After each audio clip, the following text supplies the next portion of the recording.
Yes, mics are live. Thank you so much. We're going to go ahead and call this special meeting for Monday, September 15th, 5 o'clock p.m. Madam Clerk, please call the roll. Amazon, Here. Collins, Here. Reese, Here. Wilson. Here. Again, we're so pleased to have with us on the dais Commissioner Reese. If you be so kind to lead us in the invocation, and we'll ask Commissioner Collins to lead us in the pledge of allegiance after the invocation. Will you please stand? Dear Heavenly Father, we are truly thankful to you, Lord, for this day that you've made. We thank you for waking us up this morning and starting us on this journey. Lord, as we gather together this evening in this business of the city of Belle, Glade, we invoke your presence to be here to be our guide. Help us to make decisions that will truly honor you in this community. So, Father, we ask your blessing upon each one that's here, upon the staff and from this dais. And Lord, help us to do that which would honor you. We ask all in your precious name. And those who love the Lord said, Amen. Please join us in the pledge. I pledge allegiance to the flag of the United States of America and to the republic for which it stands, one nation, under God, indivisible, with liberty and justice for all. Thank you. You may be seated. Thank you so much, Commissioner Reese and Commissioner Collins, and to the audience staff. Approval of agenda for the special meeting, please. Before we do this, I need to recuse myself from this particular agenda items. And the reason for that is the applicant is my daughter, and she's part of the investment group that my wife is a part of. Okay, that's on both items or one item? On both items. On both items, so, okay, Commissioner Reese, you've been recognized for that. Item 1 and 2. 1 and 2, sir. Okay. So we won't even allow you to vote for the approval of the agenda. You can just, okay. Okay, so is there a motion? So move. Motion by Vice Mayor Amazon, there's a second. Second. Okay, we have a motion by Vice Mayor, second by Commissioner Collins, and Commissioner Reese going to abstain from both items, so he won't even take a vote, okay? Well, approval of agenda, he can approve the. He can approve the agenda? Okay, thank you. Amazon, Aye. Collins, Aye. Reese. You can. So you can approve the agenda? Yes. Okay. Okay. Collins, Wilson.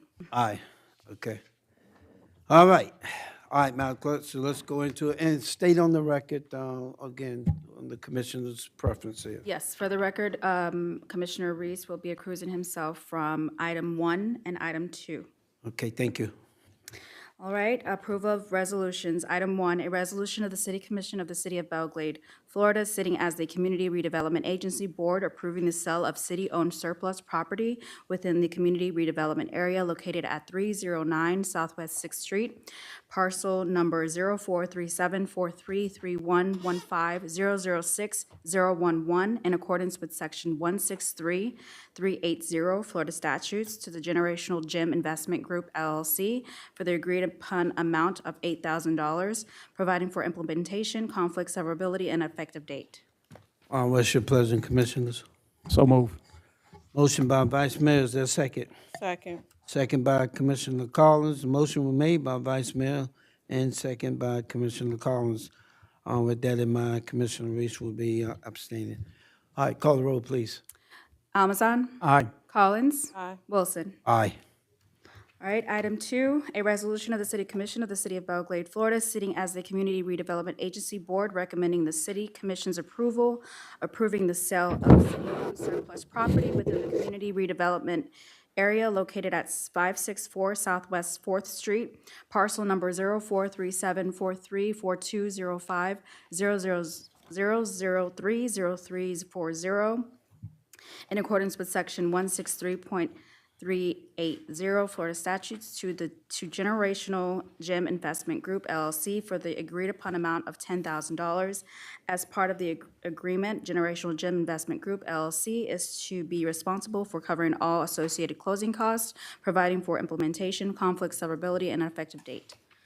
What's your pleasure? So move. Motion by Vice Mayor Amazon, is there a second? Second. second by Commissioner Collins. All right, call the roll. Amazon. Aye. Collins. Aye. Wilson. Aye.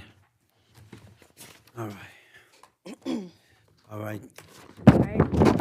Mr. Manager, anything else for the good of the order for the CRA? Madam Clerk, anything else we need to be aware of for the CRA meeting? There's 3 more items. More items. Okay, go ahead.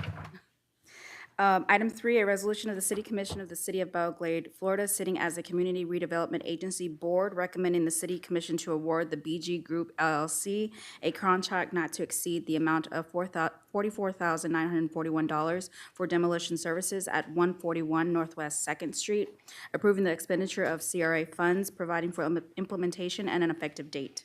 What's your pleasure? I have a question, Mr. Mayor. All right, question. So noted. You've been recognized, Vice Mayor.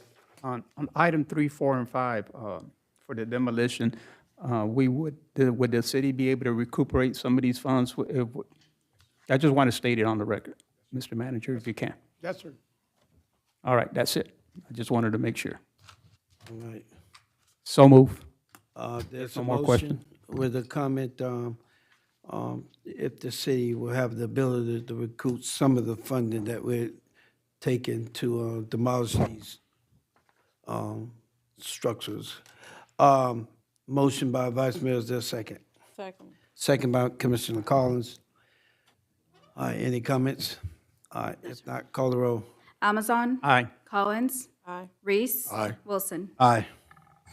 Item 4, a resolution of the City Commission of the City of Belle Glade, Florida, sitting as the Community Redevelopment Agency Board, recommending the City Commission to award the BG Group LLC a contract not to exceed the amount of $42,729 for demolition services at 165 West Avenue A, approving the expenditure of CRA funds, providing for implementation and an effective date. What's your pleasure? So move. Motion by Vice Mayor Amazon, is there a second? Second. Second by Commissioner Collins. Any comments? No, sir. If not, call the roll. Amazon. Aye. Collins. Aye. Reese. Aye. Wilson. Aye.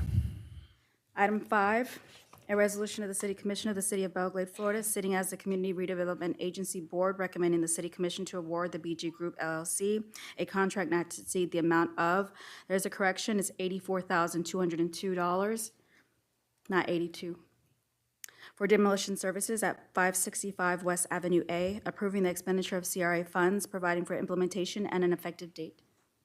What's your pleasure with the correction? So move. Motion by Vice Mayor Amazon, is there a second? Second. Second by Commissioner Collins. Any comments? Sir. Not call the roll. Amazon. Aye. Collins. Aye. Reese. Aye. Wilson. Aye.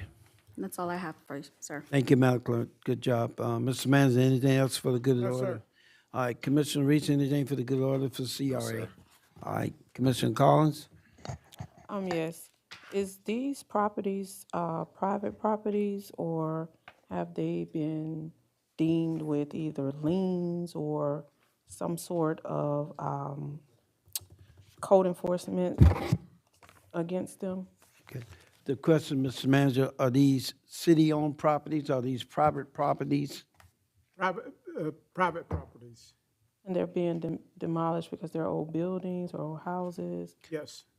Okay. They're considered a These that you nuisance. just approved, Uh-huh. yes, one's right on Avenue A, and that was the one that we had spoke to you before. Part of the building was falling apart. One was on different place, yes, sir. Okay, thank you. They're considered nuisance and safety issues and things like that. And when we do have availability through our CRA, that's probably the only way we're going to really demolish buildings. But as indicated, and I think we all agree, if we can recruit some of the funding back, that would be a good idea. But some of these buildings need to get taken down. There's an opportunity. We try to do our best. Yeah, but good question, though, yes. Okay. All right. I just wanted to state that Yes, sir. I want to thank the manager because this is cleaning up the city, making, safety concerns. So, thank you for bringing these items and these 5 items, it's going to clean up the city and it's a safety issue. So thank you. And thank all the councils for passing this. All right, thank you. Yeah, to your point, Commissioner Collins, we're not in the business, as indicated, to make it comfortable for these private property owners We just want to make sure when they're to the point where there's a safety issue, it's certainly a nuisance, we want to get them torn down as much as possible. I agree. Just had a conversation with a gentleman this past week, and some of his concerns were some of those same concerns, but it was in the business area of Right. around downtown. Right. So I totally agree. I just was kind of a little confused with exactly, what these were, but thank you anyways. Yes, and the point is, because the CRA have funding, you could do that, but yes, good point, though. All right, any additional comments? Okay, all right. If none, we'll go ahead and close out the CRA meeting. Thank you so much. This meeting is adjourned. Hey,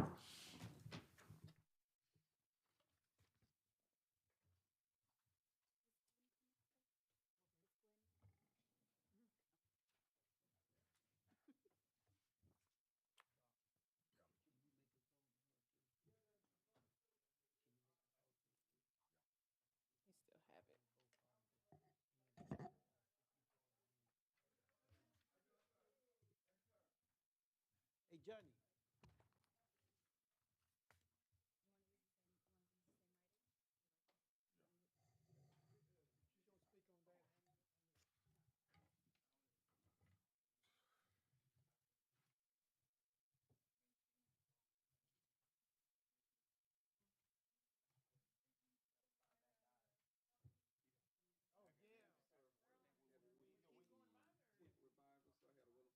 Oh, I'm glad you did.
All right, thank you, Madam Clerk.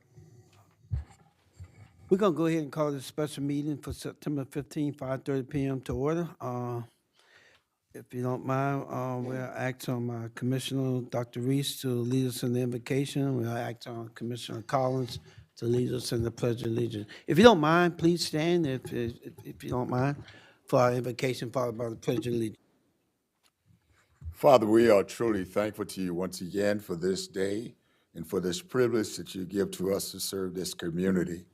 As we gather this evening, we invoke your presence to be here among us, that you may guide us in everything that we say and do, that whatever that is, it will bring glory and honor to you and be for the benefit of our citizens.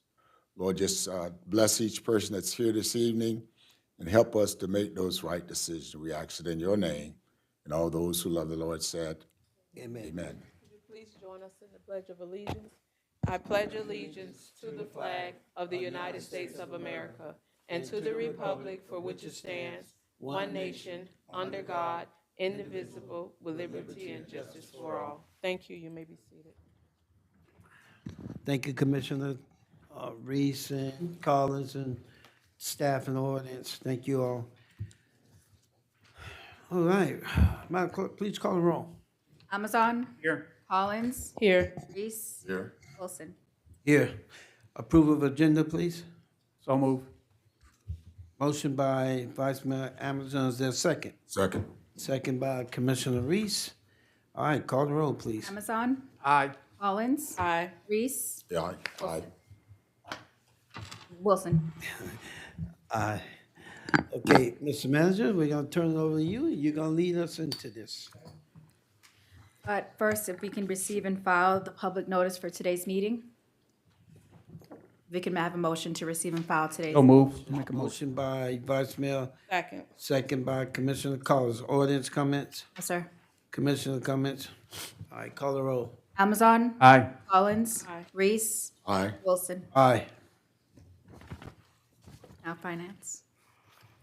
Okay, good evening. Our first order of business is to read a memorandum from the city manager to the commission. In accordance with the Truth and Millage Trim Bill, the commission shall hold a public hearing to adopt a final millage rate and final budget. As stipulated in the Trim Bill, the first substantial issue to be discussed shall be the percentage increase in millage over rollback rate necessary to fund the budget, if any, and the specific purpose of which the ad valorem revenues are being increased. We will explain these numbers for the record. The City of Belle Glade's percentage increase millage over rollback for fiscal year 2025, 2026.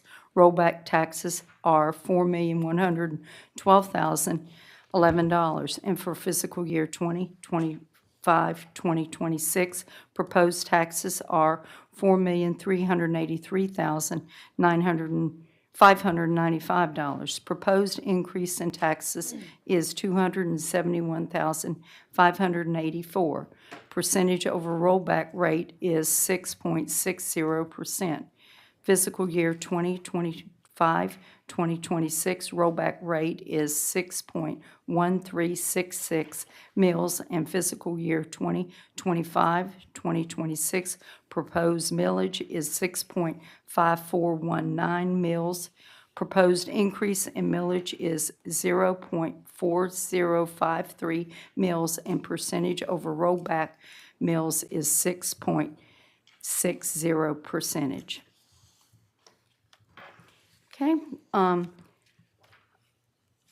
if you will look on page 4, the explanation for the increase in taxes is being used for purchasing capital equipment and for public safety services provided by Palm Beach County Sheriff's Office.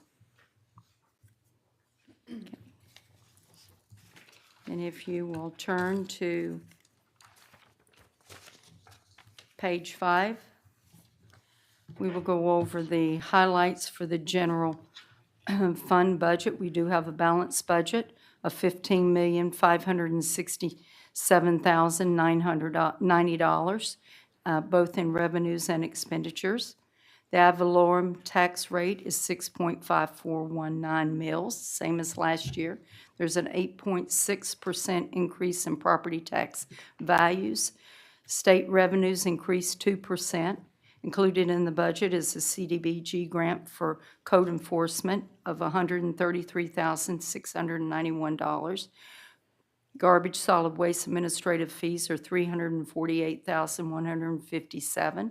Stormwater fund administrative fees are $97,039.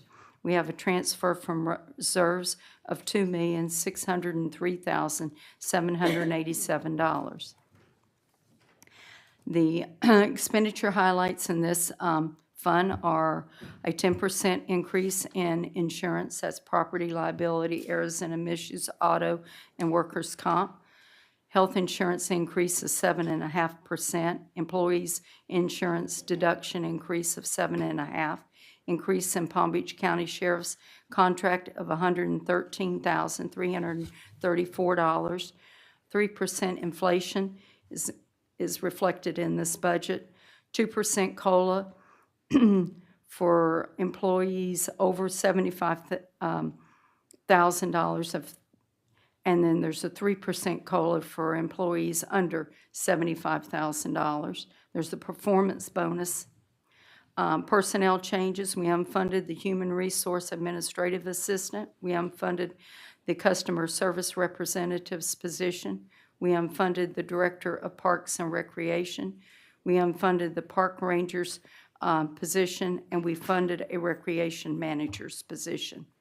We reduced overtime in various departments, $172,929. Capital in this budget is the renovations of City Hall of $140,921, landscaping of $50,000, a printer for the traffic control and signs department of $11,995, an 8-foot trailer for streets of $10,000, and a John Deere Z-Track mower for building and grounds of $18,000. Aid to private organizations is $50,250. Oktoberfest, $55,000. Christmas giveaway, $35,000. 4th of July, $35,000. The transfer to the CRA is $110,020, and that is the general fund's tax increment that is required to transfer to the CRA. Transfer to the marina of $245,923. Transfer to the golf course of $226,623. And transfer to the Lomax Herald Pavilion budget of $60,386. Are there any questions? If none, if you'll turn to page 7.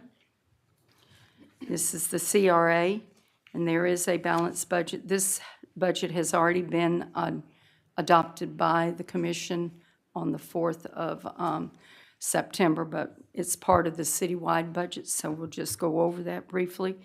It's a balanced budget of $851,316, both for revenues and expenditures. Palm Beach County tax increment contribution is $75,680. General funds tax increment contribution is $110,020. Interest of $9,600. Transfer from reserves as of September 30th, 2024 is $656,016. They have a 10% increase in insurance in this budget. Sidewalk improvements of $100,000.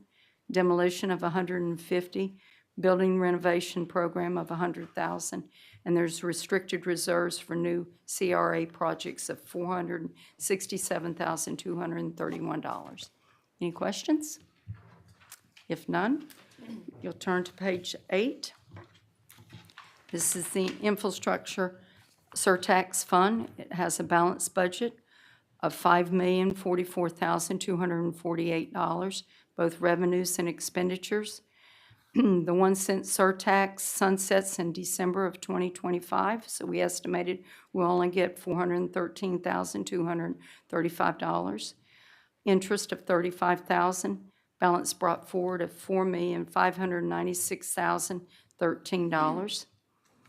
The expenditure highlights, these are the projects that are been approved by the Infrastructure Committee and the Commission. In this fund, you have the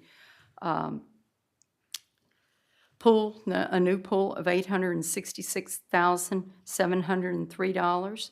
You have renovations at Lakeshore Civic Center of $184,832. You have a splash pad of $250,000. Lions Park improvements and playground equipment of $479,604.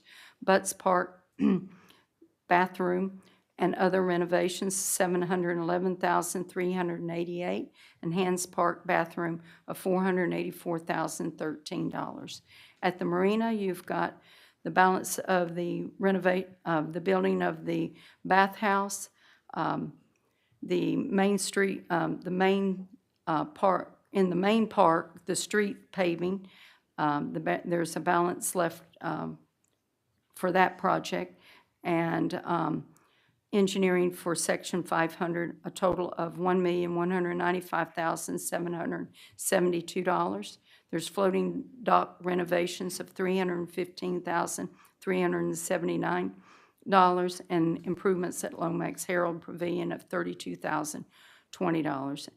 And at the golf course, there's some improvements for $76,302, and there's a restricted reserve for the new new projects in the infrastructure surtax of $448,235. Any questions? If none, we'll turn to page 9. The American Rescue Fund, there is not a budget this year, but we needed to include that in our citywide for balances brought, from last year. If you'll flip to page 10, this is the general capital outlay budget. We do have a balanced budget of $4,822,985, both for revenues and expenditures. The revenue highlights are, we have a local option gas tax of $139,140, and that's for transportation projects. We have Department of Transportation for airport projects, a total of $2,279,975. Department of Transportation for road resurfacing for 7th Street project, $264,275. Department of Transportation grant for road reconstruction, and that is Northeast First, and there's several directions that go. If you have any questions, I can give you more detail after the meeting. That's a $1,072,494 project. FERDAP grant, that's airport improvements of $200,000. Land and Water Conservation grant for Lions Park of $476,577. Resilient Florida grant for vulnerability assessment study of $129,775. LPA grant for pedestrian bridge of $221,174. Interest of $10,800. Balance brought forward of $28,775. Those projects, these grants that are funding the projects listed under the expenditures are more specifically described as the maintenance building, $1,709,975. Airport obstruction removal, $250. Airport master plan update of $320. Pedestrian bridge, $221,174. Roadway resurfacing, 7 streets, $282,580. Road reconstruction, and that's in the northeast section and southwest section. There's the whole list of projects. $1,072,494. Vulnerability assessment study of $129,775. Lions Park improvement, $476,577. Airport Park improvements, $200,000. Veterans Monument of $10,470, and then the restricted reserves for the transportation project of $149,940. Any questions? If none, we'll flip to page 11. This is Stormwater Utilities Fund. We have a balanced budget of $3,028,670. That's both for revenue and expenditures. The revenues, stormwater, we had a $15 increase. We estimated that increase would bring in $67,982 more in revenue. The stormwater assessment revenue in the budget is $970,394. State of Florida Department of Environmental Protection grant of $360,352. Interest earnings of $66,310. Balance brought forward of $1,631,614. The expenditure highlights in this budget are a 10% increase in insurance, 7.5% increase in health insurance, 7.5% increase in employee deduction, 3% inflation, 3% COLA, a bonus, reduction in overtime of $30,000. There is no capital in this, purchases in this budget, but there is a project of Northwest-Southwest Third Corridor, and that project is $560,356. We have restricted reserves for new stormwater projects of $1,803,916. Any questions? If none, if you'll turn to page 12. This is the Garbage Solid Waste Fund. We have a balanced budget of $3,534,285 for revenues and expenditures. The revenue highlights are there is a 3% rate increase, and we're estimating that increase will bring $35,916. The residential increase goes from $22.93 to $23.62. That's a 69-cent increase in a residential garbage collection. Commercial rate increase is $11 to $11.33, 33-cent per cubic yard per month increase. Then you have a recycling rate increase from $3.89 to $4. That's 11-cent increase rate per month. And the rate, cost and the rate. The expenditure highlights in this budget are a 10% increase in your insurance coverages, health insurance increase of 7.5%, employees insurance increase deduction is 7.5%, 3% inflation is in this budget, 3% COLA, performance bonus, reduction in overtime in various departments of $80,786. There is no capital purchases this year. We unfunded the 7 part-time refuge collectors, and there is a transfer to renewal and replacement of $442,507. Any questions? Okay, if not, turn to page 13. This is the Marina Fund. We have a balanced budget of $2,419,532 for revenues and expenditures. The campground revenue is estimated to be $1,437,100. There is no transfer from the general fund to the marina. There was approved by the commission on June 16th for a campground rate increase. The expenditures in this budget consist of a 10% increase in the insurance coverage, 7.5% increase in health insurance, 7.5% increase in the employee's deduction, 3% inflation is represented in this budget, 3% COLA, Performance bonus, a reduction in overtime of $16,000.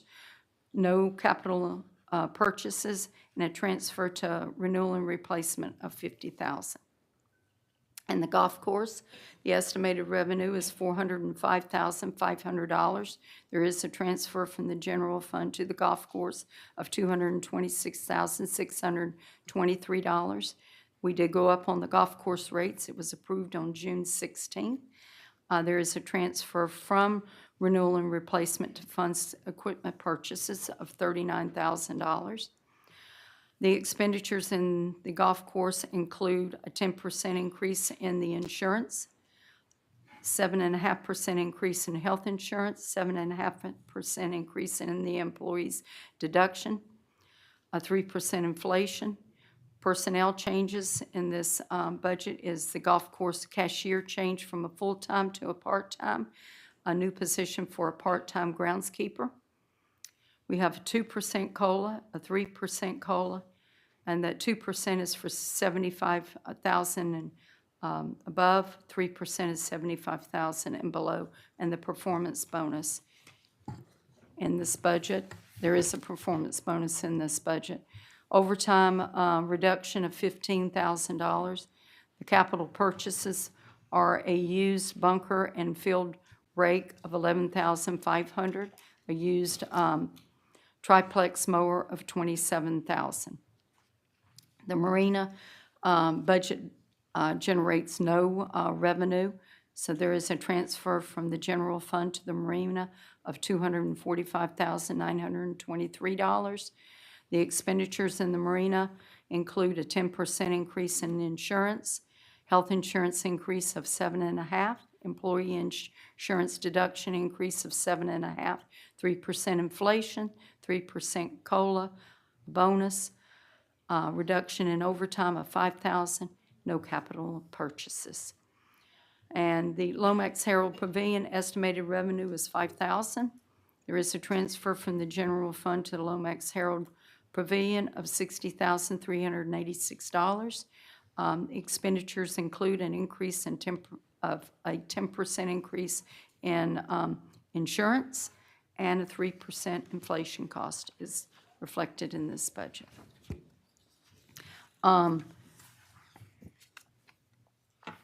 Any questions? If not, you can turn to page 15. This is the revolving loan fund. There is a balanced budget of $619,754, both revenue and expenditures. The revenue in this budget is interest earnings off of mortgages the city holds of $30,223, a transfer from reserves of $589,532. The expenditures include a 10% increase in insurance. There is a 3% inflation in this budget, and restricted reserves for new revolving loans projects of $607,486. Any questions? No. If not, if you turn to page 16, this is the final budget comparison by fund for fiscal year 2024-2025. The total budget was $37,739,316. The final budget for 2025-26, the total budget is $35,887,880. 35 million. I mean, $35 million, I'm sorry. I knew I was going to get something wrong. Too many numbers. Trying to see if we're asleep. Yeah, it's $35,887,880.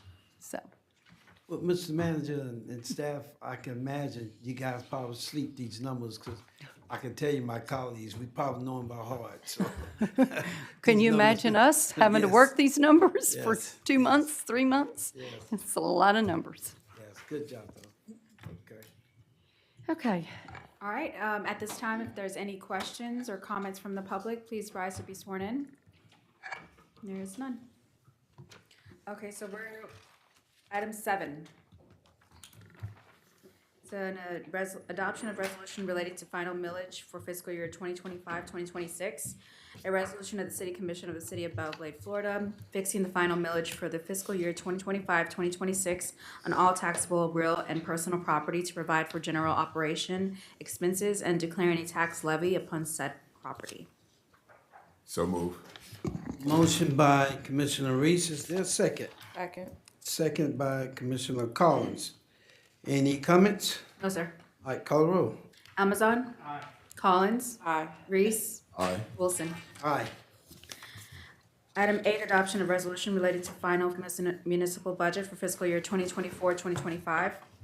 A resolution of the City Commission of the City of Belle Glade, Florida, relating to finances, providing for adoption and funding of the final municipal budget of the City of Belle Glade, Florida, for the fiscal year beginning October 1st, 2024, and ending September 30th, 2025. So move. Motion by Commissioner Collins, is there a second? Second. Second by Vice Mayor Amazon. Any comments? No, sir. All right, call the roll. Correction, that's the budget for 2025, 2026, okay. Thank you. All right, motion by Collins, second by Amazon. Roll call, Amazon. Aye. Collins. Aye. Reese. Wilson. Aye. Right. Back to finance. Okay, to wrap this up, we have to read back in the record the percentage increase over rollback. For fiscal year 2025, 2026, rollback taxes are $4,112,011, and for fiscal year 2025, 2026, proposed taxes are $4,383,595. Proposed increase in taxes is $271,584. Percentage over rollback rate is 6.60%. For fiscal year 2025, 2026, rollback rate is 6.1366 mills. And for fiscal year 2025, 2026, proposed millage is 6.5419 mills. Proposed increase in millage is 0.4053 mills, and percentage over rollback millage is 6.60%. And that's all I have. Thank you, Madam Finance Director. All right, Mr. Manager, anything? Any comments from the audience, Madam Clerk? No, sir. All right, Commissioners, any final comment, Commissioner Reese? Yeah, once again, thank you for all the hard work to get this balanced budget in, and continuous reminder to you, look for revenue, look for revenue, look for revenue. Thank you, Commissioner Reese. Commissioner Collins? No comments. Thank you for staff for all your hard work. Thank you. Vice Mayor Amazon?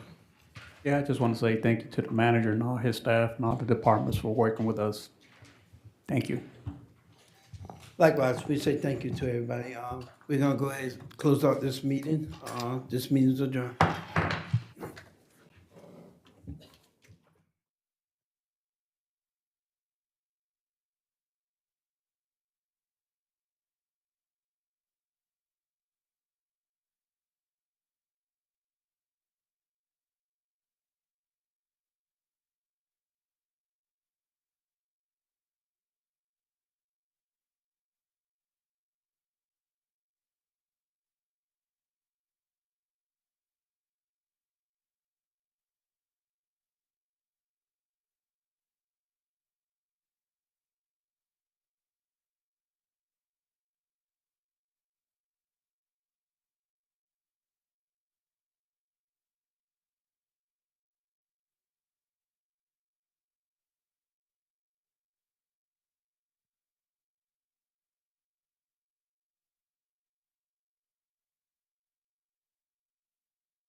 our workshop meeting for Monday, September 15. Madam Clerk, please call the roll. Yes. Almazan, Aye. Here. Collins, Aye. Here. Reese, Here. Wilson. Here. Okay. Can we get the approval of the agenda for the workshop, please? Motion to approve. Motion by Commissioner Collins. Is there a second? Second. Second by Vice Mayor Amazon. All right, call the roll, please. Almazan, Aye. Collins, Aye. Reese, Aye. Wilson. Aye. Okay, Madam Clerk, tell us why we're here for this workshop. Yes, to discuss the September 15th regular meeting agenda items. If you have any questions, just let me know. Take it away. We'll begin with presentations. We have our Safety Award recipient. Item 2, we have a legislative appropriation update with Brenda Bryan on behalf of Senator Berman's office. We are going to add in an item 2A. That's legislative update with Pittman Law Group. We're going to add in 2B, which is a legislative update from CAS Governmental Services LLC from Connie Vanach. Yes, Vanach. And we are, item 5, Palm Beach County Tourism from Jennifer Ernest. We are also going to add in an item 5A, special presentation from Lester Feeney. Under consent agenda items, we have our approval of city, Can you go back over those again, just Yes, to make sir. sure? the add-on ones? Yeah, Okay. starting from the presentation, please. 2A, legislative update from Pittman Law Group. 2B, legislative update from CAS Governmental Services. Okay, And 5A, a special presentation from Lester Feeney. okay. Who was that again? Lester Feeney? Lester Finney? Finney. Finney. Oh, okay, Finney, okay, thank you. Finney. I'm not sure. Okay. All right. Item 8, approval of travel for Mayor Wilson, Vice Mayor Almazan, and Commissioner Collins to attend the Florida League of Cities Legislative Policy Committee meetings in Orlando, Florida, September 26th, October 17th, and December 4th, 2025. Item 9, approval of the renewal of public risk management of Florida property and casualty insurance rates for fiscal year 2025-2026. Item 10, approval of special event permit application from the Rebuilding the Muck Foundation for an annual Muck Bowl at Airport Park on Saturday, November 1st, 2025. Item 11, approval to apply for the 2025-2026 Solid Waste Authority Blighted and Distressed Property Cleanup and Beautification Grant to demolish the old Lake Shore Band. Excuse me, I'm totally lost, so, Yes. I don't have Lining up. the consent. What do you mean? Ours look different. We just have notions.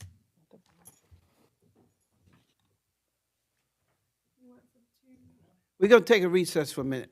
Okay, hold on. We'll take a recess. You skipped 2.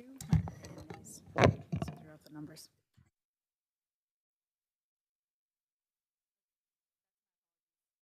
The added in the 2A and that kind of threw off my numbers. So item 4, item 4 is approval of city meeting minutes. Okay. Item 5 is a travel for the commissioners for the policy committee meetings. Item 6 is our renewal for public management, Florida PRM. Item 7 is a approval of special event permit application for the Muck, Rebuilding the Muck Foundation. Item 8, approval to apply for the 2025-2026 Solid Waste Authority Blighted and Distressed Property Cleanup and Beautification Grant to demolish the old Lake Shore Band Room. Item 9, approval to apply for T-Mobile Hometown Grant Application Q3 for 2 pavilion structures at Airport Park. Item 10, approval of amendment number 3 to the City of Belle Glade Agreement for Annual Audit Services between the City of Belle Glade and Nolan Holton Minor, PA, and authorization for mayor to execute the same. Item 11, approval of the change order number 001, authorizing Ridgedale and Son, Inc. to move forward with the changes in the scope of work relating to the Belle Glade State Municipal Airport Master Drainage Improvement Project. The additional costs will be covered by the cost and quantity surplus in existing contract items, resulting in a net of 0 change to the original contract. Item 12, ratification of a change order number 1 to piggyback the interlocal purchasing system TIPS contract 240104-02 with Essential Constructs LLC for restoration and painting exterior of the city public works buildings. Item 13, approving the mayor to sign up an acknowledgement of receipt of the August 21st, 2025 letter from SP Field LLC regarding Calusa Point 2. Are there any questions on the consent? Under adoption of resolutions, item 14, approval of change order number OCASA-0790, authorizing additional services for SE Avenue G pedestrian bridge project and approval of budget transfer number 25-T-042 in the amount of $11,480. Item 15, approval of amendment number 1 to the contract for goods and services, Camp Life LLC software, authorizing the mayor to execute the amendment and other purposes. Item 16, approval to ratify change order number 1 to contract number 25-24 with Essential Constructs LLC for the Lomax Herald Pavilion floating dock renovations, granting authority for the mayor to execute the same. Item 17, approval of World Play LLC's agreements required to implement the city's financial software credit card processing services, authorizing the city managers to execute required documents and for other purposes. Item 18, establishing the auditor selection committee pursuant to section 218.391 Florida statutes and providing for the auditor selection committee's scope of duties. Can we pause there for a minute? Yes. So Commissioner, if you guys go to your backup on that number 18, if you turn to your backup, and I know we can't vote, but I want to make a recommendation then during the regular meeting, if you guys so desire. It does call for two members, and we do have those two members noted here, Bank of Belle, Glade, and Atlantic Pacific Insurance. And then it also called for a designated commissioner. I'd like to put and ask this body to designate Commissioner Reese to be that designated commissioner. If we have a consensus, then we know we can go ahead. I make a motion to appoint Commissioner Reese for During the meeting, represent the city, represent the commissioners. Okay, is it okay? I don't Okay. even have that. Okay, I don't have nothing but this. I don't even know what's going on. okay. So if you have page 197, you don't have, It's on the, okay. The bigger binder. Okay, so when we break from the workshop, make sure she have that provided, so the recommendation, if you choose to make another recommendation, that would be fine too. But you, make sure you get a copy of it. Is that the copy? Yeah, but make sure you get a copy of it. Yeah. Yeah, that's for the selection committee, but the backup is on 19, if you go ahead and, just make sure she get a copy of it, okay? Okay, all right, we can move on, okay. Under adoption of resolutions, continued, item 19, approval of the sale of city-owned surplus property within the community redevelopment area located at 309 Southwest 6th Street, parcel number 0437-433115-006011, in accordance with section 163.380 Florida statutes to the Generational Gem Investment Group LLC for the agreed-upon amount of $8,000. As part of the agreement, Generational Gem Investment Group LLC is to be responsible for covering all associated closing costs. Item 20, approval of City of Belle Glade addendum to the Patrix Solutions LLC sub-merchant agreement and approving the direct merchant agreement with Patrix Solution LLC and the participating bank for credit card processing services for the Torrey Island Campground, authorizing the mayor to sign the addendum, authorizing the city manager to execute all other required documents and for other purposes. Item 21, approval to award the BG Group LLC a contract not to exceed the amount of $44,941 for demolition services at 141 Northwest 2nd Street, approving expenditure of CRA funds, providing for implementation and an effective date. Item 22, approval of the sale of city-owned surplus property within the community redevelopment area located at 564 Southwest 4th Street, parcel number 0437434205003003, in accordance with section 163.380 Florida statutes to the generational gem Investment Group, LLC, for the agreed-upon amount of $10,000. As part of the agreement, Generational Gem Investment Group, LLC, is to be responsible for covering all associated costs.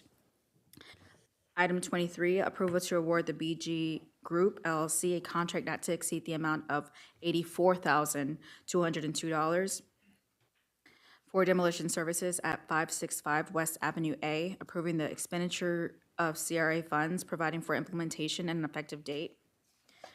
Item 24, approval to award the BG Group LLC a contract not to exceed the amount of $42,729 for demolition services at 165 West Avenue A, approving the expenditure of CRA funds, providing for implementation and an effective date.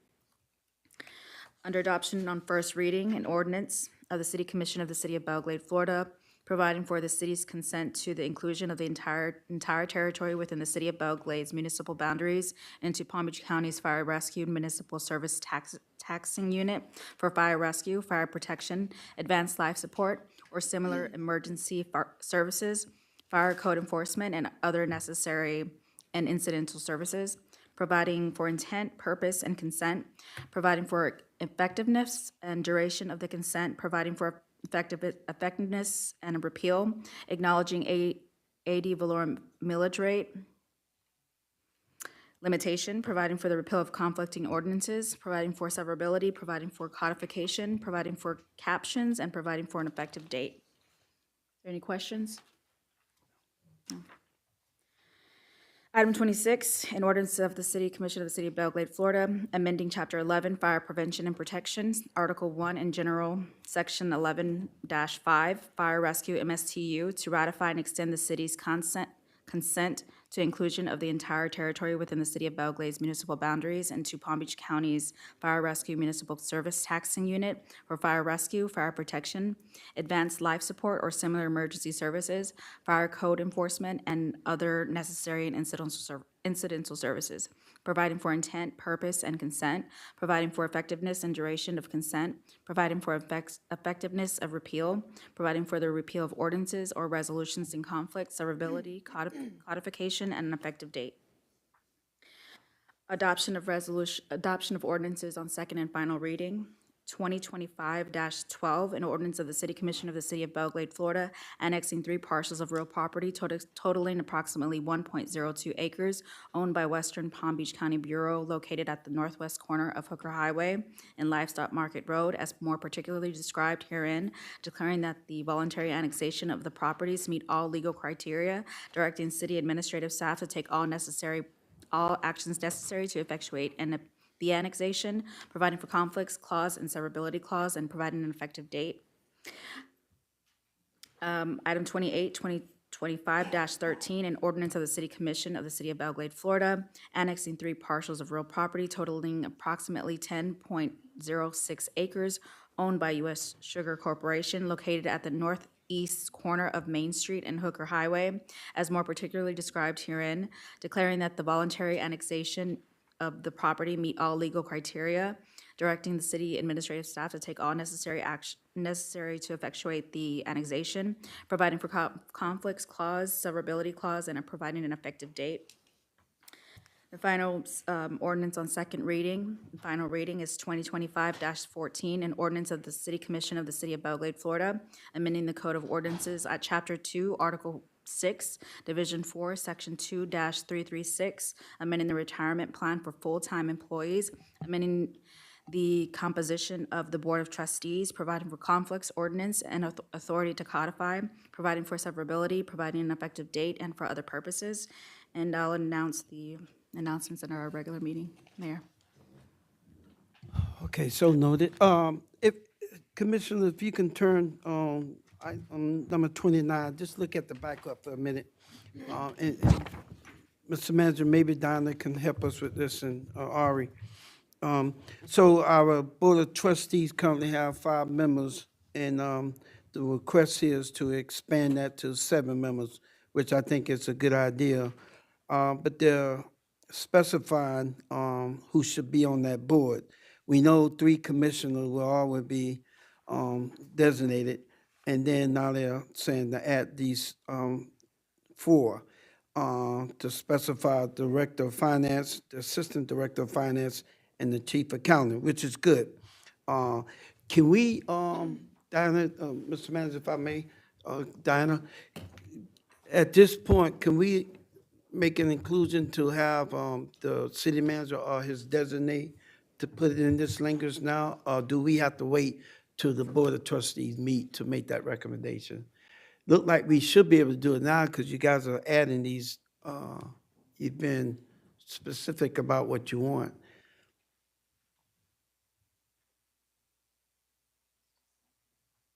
That's on page 347.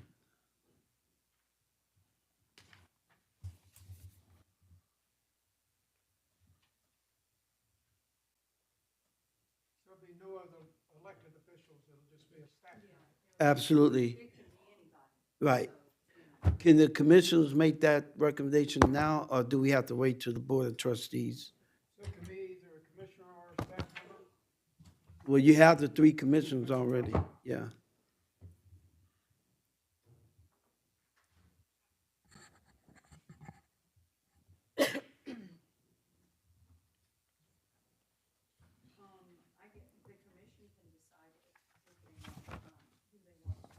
Yeah, I think if we designate it now, that way, yeah. Yeah. You have the chief accounting officer, you have the finance director and the assistant, and I think it's only appropriate to have from the executive staff, that's city manager, his or her choice. Yeah. Okay. All right, let me just see what my colleagues get any feedback, Commissioner Reese? We're talking about adding it now so that Yes. that would be designated, so Yes. as a position. Instead of waiting. We can't, and we can reconfirm it in the board, when we have our board meeting. Okay. Yeah. And they can confirm. So we can make the recommendation during now, during the workshop and then the regular meeting, which I think would be appropriate, yes. So, Mr. Mayor, so you want it to be a staff member? No. Yes, from Or someone city from- manager or city your assistant, whoever. Yes. Z-Tech's volunteering for that position. Okay. So Commissioner, if we can make that as a motion during the regular meeting, okay? Okay. Yes, yes. All right. Yeah, okay. If I may, Yes, sir. and to see it here, items 19 and 22, we need to remove those items from the consent agenda Yes, because I have a conflict. Yes, sir. I'll make the change under the regular meeting to move those items under other business. To have a separate vote for them, both of them. Okay. 19 and 22. 19 and 22, I have to Counsel, recuse so- myself from those 2 And items. he will be abstaining, okay? So noted. Okay. Anything else? All right. Mr. Manager, anything for the good order? Okay. She's not here. Council, anything for us for the workshop? On the, both the CRA agenda and this agenda, there are 3 contracts for the BG Group to do demolitions, and I missed the addendum on those, so if you could approve all those subject to the, our standard addendum that says, you know, Florida law, E-Verify, those kind of things. Okay. So, sorry I missed those. Sorry, Z. But we'll get those out to you tomorrow and just add them. No problem. Okay, Captain, good to see you. Anything for the workshop? No, sir. All right, thank you, sir. The fire chief was here too. Fire rescue, where you at? Was she? Yeah, she normally sit around. We get her. We have a lot of important people here tonight, so we're gonna get around to at that meeting. Thank you all for coming. You all VIP. So, all right. Any comments from the audience for No, the sir. workshop? No, sir. Okay. And we'll close out with commissioner comments on. Commissioner Reese, you've been recognized for final comments. No comments, looking forward to the workshop. Okay, Commissioner Collins, you've been recognized. I have no comments, but I'll go back to 18. Where 18. we appointed Reese. I see it on this other packet. Jessica, sorry about that. Thank you. Yes, in this bigger packet. It wasn't on the special meeting. Yes, appointing Reese. Okay, so we can put that in form of motion during the regular meeting. And then the item 29 likewise. Okay. Vice Mayor, you've been recognized for closing comments. No comment, sir. Okay, I don't have any either. We'll start on time at 6:30. Okay, this workshop is adjourned.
Enter live.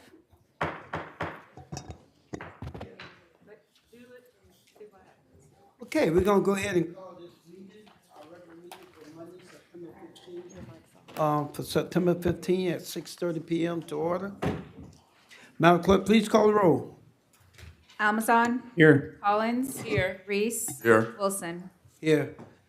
If you don't mind, please stand in. We're gonna have our invocation that's gonna be provided to us by our very own Commissioner Dr. Robert L. Reese, and the pledge of allegiance by our very own Commissioner Tequila Collins. If you don't mind, invocation, please. Dear Heavenly Father, we are truly thankful to you again for this day. Father, as we come into this regular meeting of the city of Belle, Glade, we invoke your presence to be here among us, that you will guide our talks, our thoughts, and our deeds, that everything we do, Lord, will bring glory and honor to you. We ask your blessing upon our staff in this city and the citizens and all who have gathered here this evening. Lord, guide us, bless us, and keep us, Lord, within the bounds of your word, that we might do that which honors you. We give you all praise and glory in your name. And all those who love the Lord said, Would you please join us in the Pledge of Allegiance?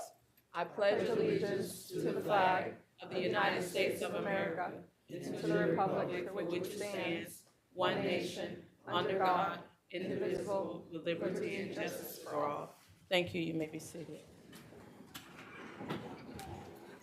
All right.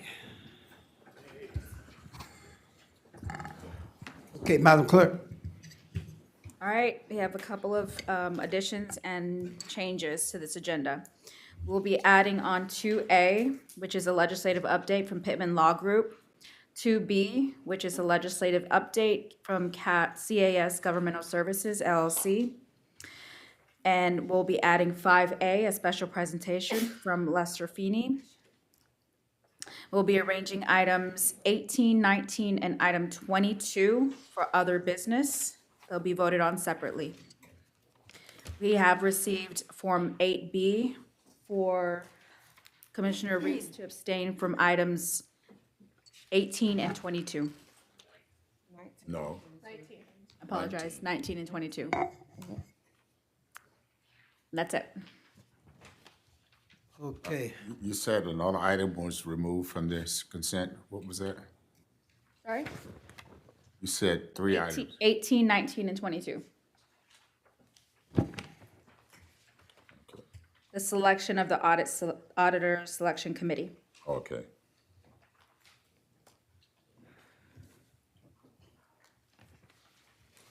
And it should be 29. Remember, we were gonna add the commissioners from the workshop. We're gonna add the city managers designate, which would be, That's separately added, that's separately already. That's a separate item already, to be voted separately already. okay, okay. So we can add it then. Okay, so Commissioner, you've heard the amended changes here. What's your pleasure as we move on? So move. Motion by Commissioner Collins, is there a second? Second. Second by our Vice Mayor Amazon. All right, call the roll, please. Amazon, Aye. Collins. Aye. Reese, Aye. Wilson. Aye. Again, welcome to our regular scheduled meeting. Thank you all so much. We don't say it lightly, but thank you all for taking time out of your busy schedule to come and share with us tonight's productive meeting. A lot of you familiar with, some not too familiar with, but you're all VIPs in your own respectable place. So thank you for coming. We do have some dignitaries here. We want to go in order. I'm representing Senator Laurie Berman. Ms. Bryant, please stand and be recognized. Y'all give us some love. Thank you. Former County Commissioner, Henry County, Commissioner Janet Taylor, please stand and be recognized. And of course, the Pittman Law Firm and CAS, Craig A. Smith, I want you guys to stand, and these are the folks that get us the money, y'all. Stand and be recognized. These are the ones that get the money for us.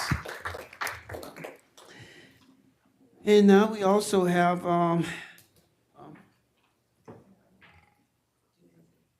yes, yeah, is she here? Yeah, we got her.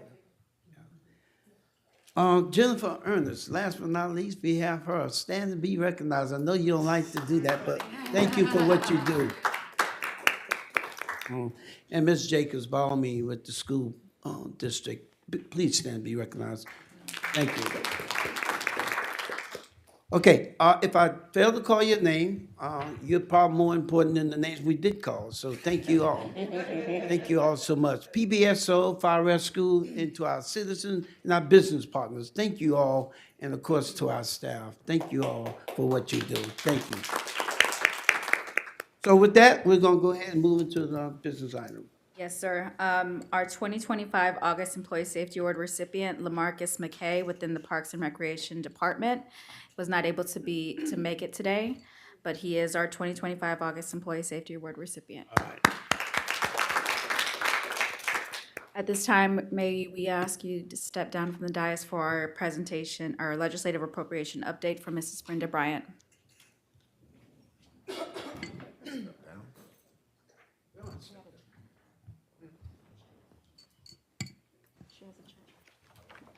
If you can step down from. Okay.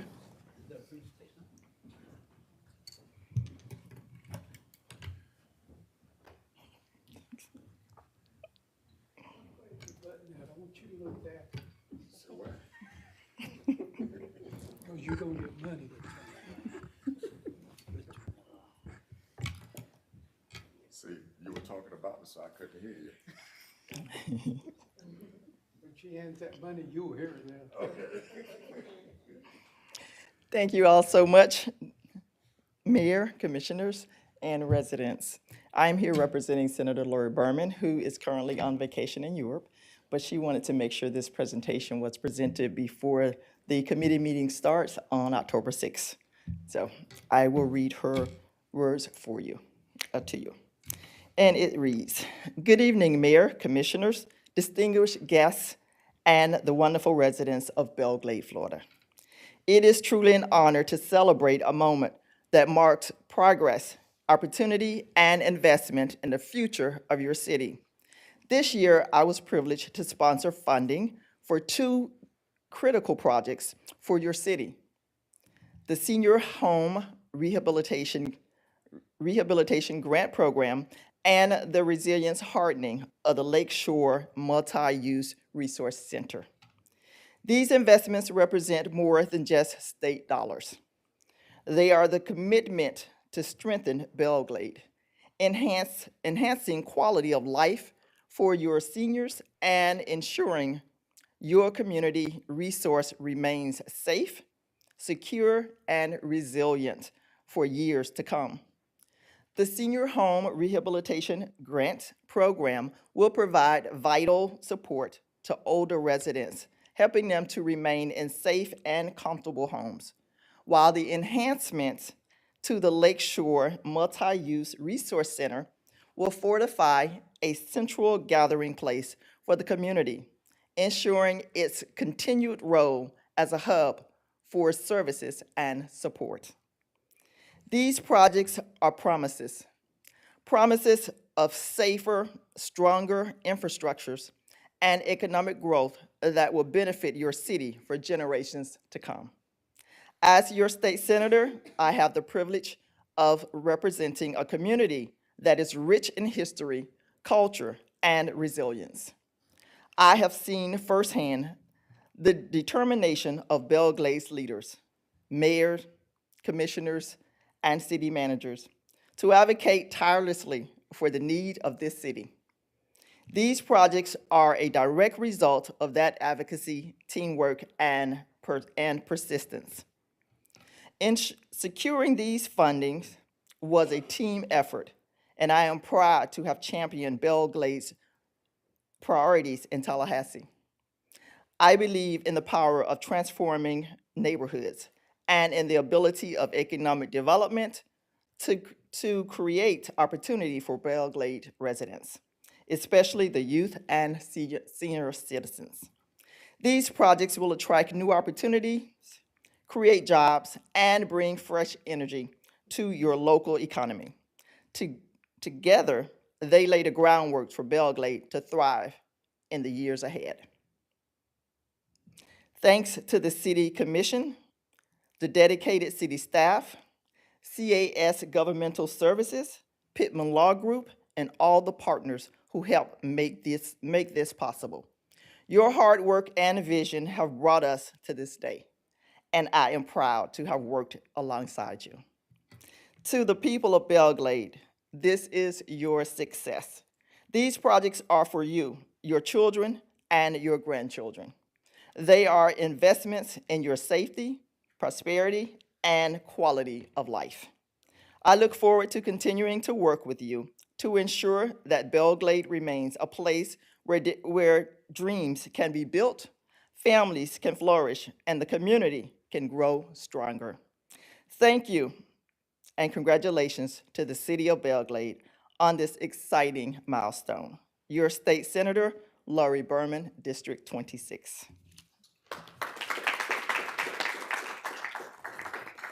And we have a check, but I'm gonna wait till the others come, and then we'll take pictures together. Okay. Okay, y'all, there you have it from our state senator. Give her another big hand. Thank you so much. We're talking about close to $3 million. Thank you for your advocacy for our community. Let the senator know we love her and nothing she can do about it, okay? Thank you. All right. No, we'll wait till everybody. You may take your seats at this time. Well, I'm not sure which others. Oh, Pittman. Oh, no. Okay, come on up. And CAS, we want to invite CAS and Pittman Law Group, along with the city manager, to take a picture. Okay. If they want you to kiss them. Yes, ma'am. Follow the instructions. Well, good evening, everyone. My name's Sam Peltier. I'm the Director of Government Affairs for the Pittman Law Group. I'm joined tonight by my colleague, Javon Knight, who is our Assistant Director for Federal Affairs. And really quickly, just want to run through a few things. Again, thank you to Brenda and Leader Berman, as well as Rep. Weinberger, for helping us this year. Nearly $2.5 million in appropriations in a year where the governor vetoed about $600 million in projects is really something to be proud of. So thank you. And we know it wouldn't be possible without the CAS group, as well as y'all coming up to Tallahassee and your leadership. So thank you again for that. Along with the good news, though, I did just kind of want to flag some news we got out of Tallahassee at the end of last week from the Joint Legislative Budget Committee with regards to upcoming deficits in the state budget. So, you know, while it's our job to secure funding and advocate for y'all's priorities up in Tallahassee, it's also our job to let you know what's ahead in the years to come. So the committee estimated about a $20 billion deficit over the next 5 years, coming from myriad of factors, federal dollars from the pandemic drying up, an aging population, increased housing costs, incoming residents, if you will. So a lot of things to be cautious of in the years ahead. Doesn't change our objectives at all, but you know, we want to be clear-eyed and understanding that the budget is shrinking for the state, and we'll have to react accordingly when we're advocating for dollars up in Tallahassee. Last thing I want to talk about very quickly before Javon comes up here for a bit of federal is just the Property Tax Committee, which y'all probably heard about starting next week. This was a priority of both the governor as well as Speaker Perez about halfway through last year's session. The first meetings will be next Tuesday and Wednesday. Specifically, while they are not talking about completely eliminating property tax as signaled by the co-chair, Representative Overdorf, they will be talking about specific issues relating to property tax. And those for Tuesday came out at 5. Are school taxes, homestead property benefits, millage rates, as well as fiscally constrained counties. So we're working with the Florida League of Cities as well as other partners just to stay on top of it. Of course, we'll keep you updated as we learn more. But again, that's coming on the horizon. Both the governor and the speaker, as well as the Senate president, have discussed it, probably coming up as a ballot issue for the 2026 election. So just wanted to put that on your radar as well. With that, Javon, do you want to say a few words? Yeah, thanks. Thanks for having us, and nice to see you all again. As I'm sure you know, there's never a dull moment on the federal side of things. Right now, they're going through the annual federal funding fight. there's two factions forming regarding how they want these negotiations to go. The White House and President Trump would prefer a short-term funding bill until the end of January, so they can put in place a long-term next year's funding cycle through then, so we can have some more leverage. What's looking like is going to happen, though, Congress is looking like they're going to institute a short-term funding bill until the end of November. Either way this goes, we don't anticipate any federal shutdown, so don't stress about that. And the only significant impact it will have is regarding competitive grant deadlines. The normal ones are still being put out according to schedule, and formula grants funding will not be affected at all. We're tracking upcoming grants. Throughout the end of the year, there's a couple that we're going to pass along to your grants team and make you guys aware of. One regarding a water resiliency project, and one regarding disaster recovery and preparation funds. But towards the end of this year, the grant cycle on the federal side is really drying up in terms of what you guys are probably most interested in. So we're forecasting out to Q1 and Q2 a lot of projects regarding some affordable housing to reinforce your senior housing program, as well as some infrastructure grants rather that we think you guys will be interested in. So we're tracking, and we'll keep in contact with you guys as well as your team to make sure everyone's on the same page with that. Outside of that, we have the federal appropriation cycle that should be starting here towards the beginning of next year, the earmarks. So we've worked with Daytech and your team and identified, of course, your senior housing projects. We've put together a proposal that is looking to obtain funds to reinforce and bring that project or your program to full funding so we can get the rest of those homes taken care of. We originally spoke with Daytech about a $750,000 figure, but rather we decided to go up to $1 million. These programs are often not funded in their full amount, so it's better to have some leeway in case the member who's advocating for you needs to make some concessions. So we already have that proposal together that's ready to go. So as soon as those deadlines are out, we'll be on top of it. And also we're open to discussing the idea of a fly-in for you guys to advocate in Washington as you do in Tallahassee.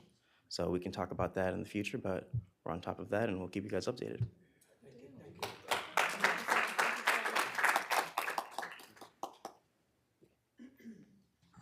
Good evening, Mayor, Vice Mayor, Commissioner Collins, Dr. Reese, Mr. Manager, and staff. Connie Van Ash with CAS Governmental Services. Thank you very much for having us here and allowing us to make a presentation to you tonight. Sam did cover a lot of the legislative activities going on.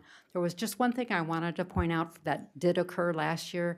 You know, in addition to the appropriations process, another way that we were able to save the city some funding was through the business tax receipt. We went after, it didn't pass, but we did go after an amendment to that bill to exclude the Rayo cities from being exempt from that. The bill didn't pass, so that was a savings to the city for your business tax receipts. So it may not show up on an actual piece of paper other than in your budget through the finance department, but that's some of the other ways that we can work together as a team and help the city through some of those legislative processes. The other thing, I have a lot of grant information to share with you, and I don't know if this is the appropriate time because we're doing the legislative update, but I did want to comment. I got to tell you, Senator Berman and Representative Weinberger and their staff, they are awesome. We are so blessed. I just love, I love working with them. They are heart to heart with you, in sync, going and advocating for the city. And they are always welcoming and with open arms and advocate diligently for y'all. And it's a pleasure to work with you guys. You're awesome.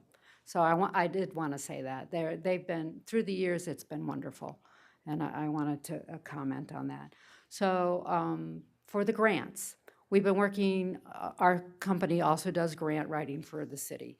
We've just put in 2 non-point source grant applications to DEP's water quality program, the H1 Basin and the Northwest Southwest 3rd Street Stormwater Conveyance. They've come back with an RFI. They want us to reduce the ask, so we're working with the staff and the engineers to make that happen by Friday, which is their deadline. So it's not exactly what we hope for, but some is better than none. So we'll see, based on our response back to them, if we are awarded. We also put in a Florida Boating Improvement Program for the dock repairs. We were 5th in the door. I hand-delivered the grant application, spoke with the staff at FWC. They ended up with 40 applications that cost more than $20.7 million.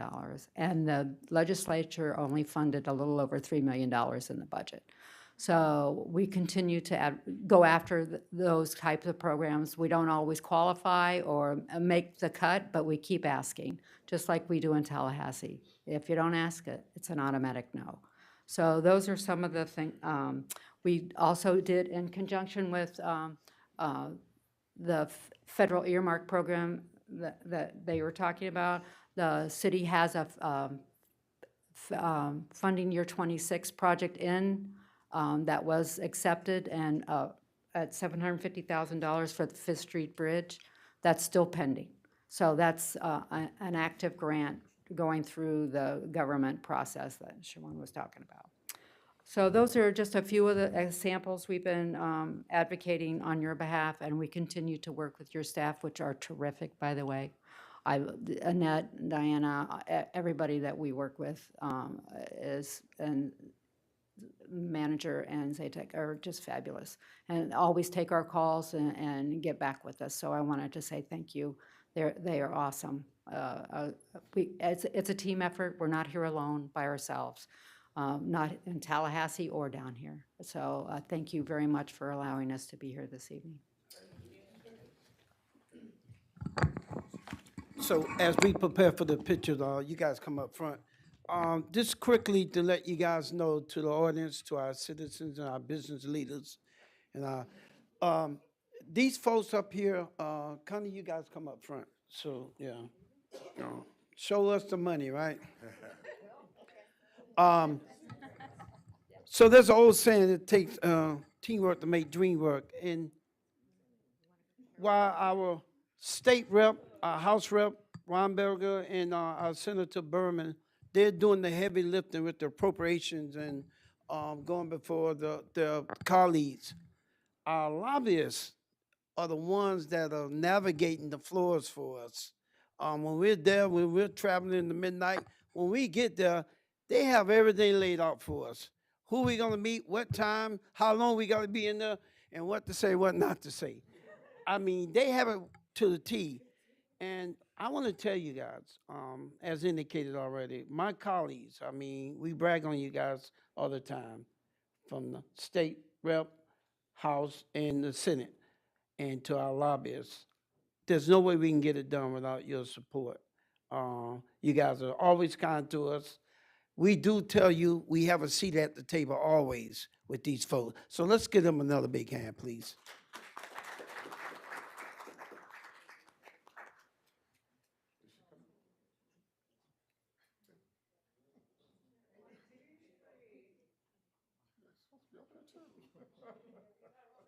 You're part of the team. Now, I would be remiss not to acknowledge my colleagues. Any of my colleagues want to make a comment, it's up to you guys. Vice Mayor, Commissioner Reese, and then Commissioner Collins. You guys just wait a second. I don't want to just recognize them this year because they brought in the money and stuff. They work hard all the time. Sometimes they do all the work and everything, and it's just other issues that we can't get it across the line. But it's not for their effort. Again, Representative Weinberger and Senator Berman, they just do, we can't do it without them, and I appreciate all their support and hard work. So again, thank you to the CAS, Pittman Group, and all our state legislators. Without them, we couldn't do it. So thank you for all your efforts. Really do appreciate it. And our city staff. Again, I can't say any more than that, but again, thank you so very much for all that you do. In all the years that I've been going to Tallahassee, even before becoming or commissioner, you were always there, part of the team, opening doors for us, giving us opportunity to speak to the right people and to get into the right doors to make this happen. And so we just thank you so very much for all your hard work.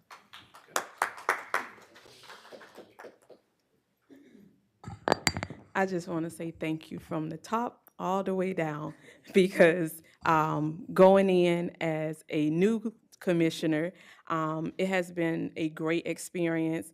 As stated already, when we're up there, we already have an itinerary already prepared for us. We know what we're going in for. We know how long. Connie, she's always meeting us. Weinberger, Miss Brayman, everybody is always so welcoming. And again, like they said, they are the ones who bring the money home for us. So those who are here and those who are watching do know that the funding is coming in. Thank you. One more big hand, y'all. Thank you.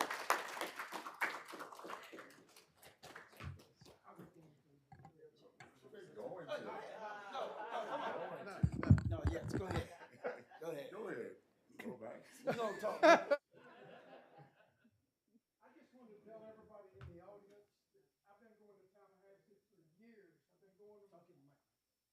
Going to Tallahassee for years with this group of people. No way. We went for years that we were unsuccessful. We went year after year, we would get nothing. When we brought these people on board, Connie, the Pittman Group, the commissioners here, going door to door, going to the members of the House, to the members of the Senate, we started being successful, and we are more successful even with the constraints and the dollars. If it wasn't for them and for the hard work of the commissioners, no way would we be as successful as we are. We're a small community. We have limited resources. We don't have the growth that some of these large cities have. It gets harder and harder every year. Thank you so much for the commissioners and also the lobbyists, senators, everybody. Thank you so much, and it's due to them. It's Belle Glade's success. Thank you, guys. But one thing he forget to tell you guys. We all have to put on our tennis shoes because he walks so fast. We have to keep up with him. Come on, give them another big hand. Thank you. Mayor and Commissioners, may you please have a seat in the audience for the next presentation? Well, because then they're gonna. If you can have a seat for the next one, because you'll be going back up to the dais and then coming back for the following. If we can have Jennifer Ernest.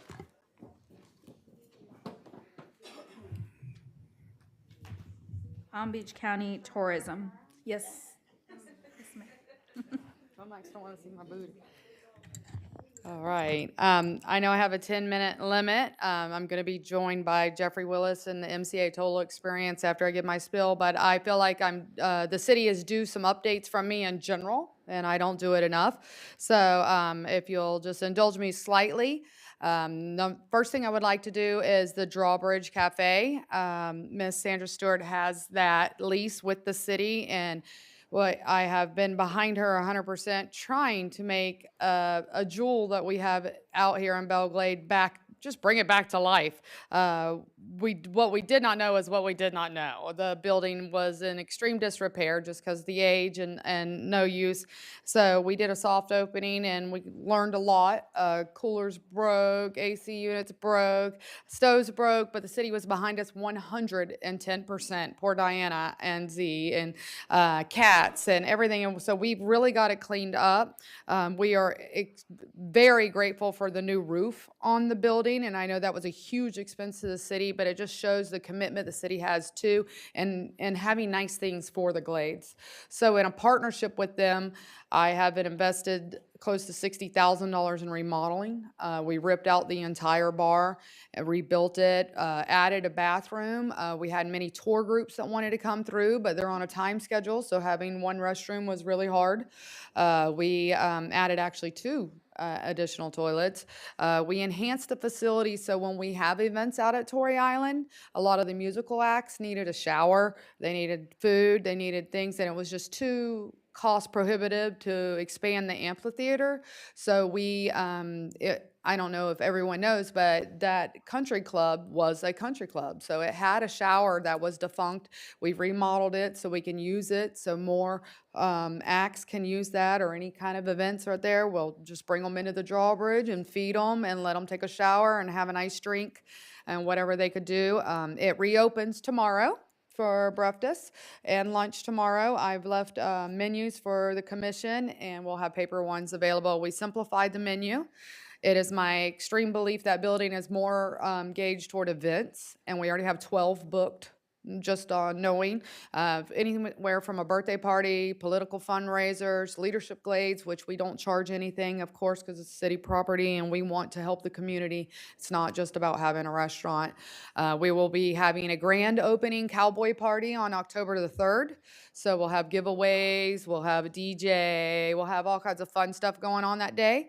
We're also going to have a lot of things that Belle Glade doesn't have right now, like paint parties, sip wine and paint parties. We will have line dancing parties. We will have a lot of art-driven things, some wood, some cake decorating, just things for the community to have additional items there. So just wanted to give you that update. It's a beautiful facility. I hope you come out and have breakfast or lunch tomorrow. Again, we revamped the menu. And again, I just think it's more geared toward events. We want it to be a restaurant because we have it. We want it to succeed as a restaurant. We are now going to have Southern-style meals on Friday and Saturday nights. I say we. Sandra's got to do all the work. We have additional cooks and things. But Friday nights and Saturdays, a family or individuals can come in and you order your meat, but we will be bringing bowls of the sides to you. It's kind of, they have it all over Atlanta and North Carolina, and I feel like we're very Southern in ourselves, it's a Southern soul food restaurant. So we're going to have Southern style meals and a seafood boil once a month too, where it'll be brought to your table. We're not going to have a free-for-all on seafood, but that, just to give you an update, so very, very grateful. We've enhanced it with monitors, so businesses now can come and rent it out or reserve it to have presentations, which Florida Crystals did that in the spring and worked pretty well. We have done all new sound systems in there, and we put in parking stops because they were spinning out in the parking lot, and the parking stops make it look a little more prestigious as well. The city did a wonderful job on just adding mulch. I called Johnny and they approved it, and the building is looking top notch. I mean, when you have a little extra money from that check and want to put windows and doors, let me know, and we'll do that. Rolling into that, anyone who has met me knows that this is not my job, but it's a passion, and that the Torrey Island barbecue is one that I want to touch on. Of course, I came last year to ask approval. This will be our 3rd year next year. I wanted to talk a little bit about the economic impact of the previous one. It was, I have a justifiable, can give you the numbers on $250,000 it brought to our community. And that was in vendors, that was in camping stays, that was in shopping, the grocery stores. Both Ace Hardware and Winn-Dixie benefited greatly from that. We are going to make it even bigger and better. Next year, we are shooting for March 21st, and I got to get my paperwork in. It'll be there on Monday, I promise, Mr. Kramer. Next year's event has Blanco Brown and Colt Ford, which are really large. We've just grown in our acts because we know we can draw people. I'm targeting 7,500 people. We got 6,500 in this last one. The impact to the community, which anybody in Facebook land, my name is Jennifer Ernest and my address is 1324 South Main Street. So if you have concerns, please come talk to me, because what we do is very different than anything else in this community. That $10 people pay in the door is a donation to different causes. And that's basically what funds the majority of it. The Hill Foundation underwrites it. We strive for diversity. We strive for fun. And this year's event resulted in $35,000 to a Veterans Memorial, which I can't wait to hear about. I've had a lot of questions about it.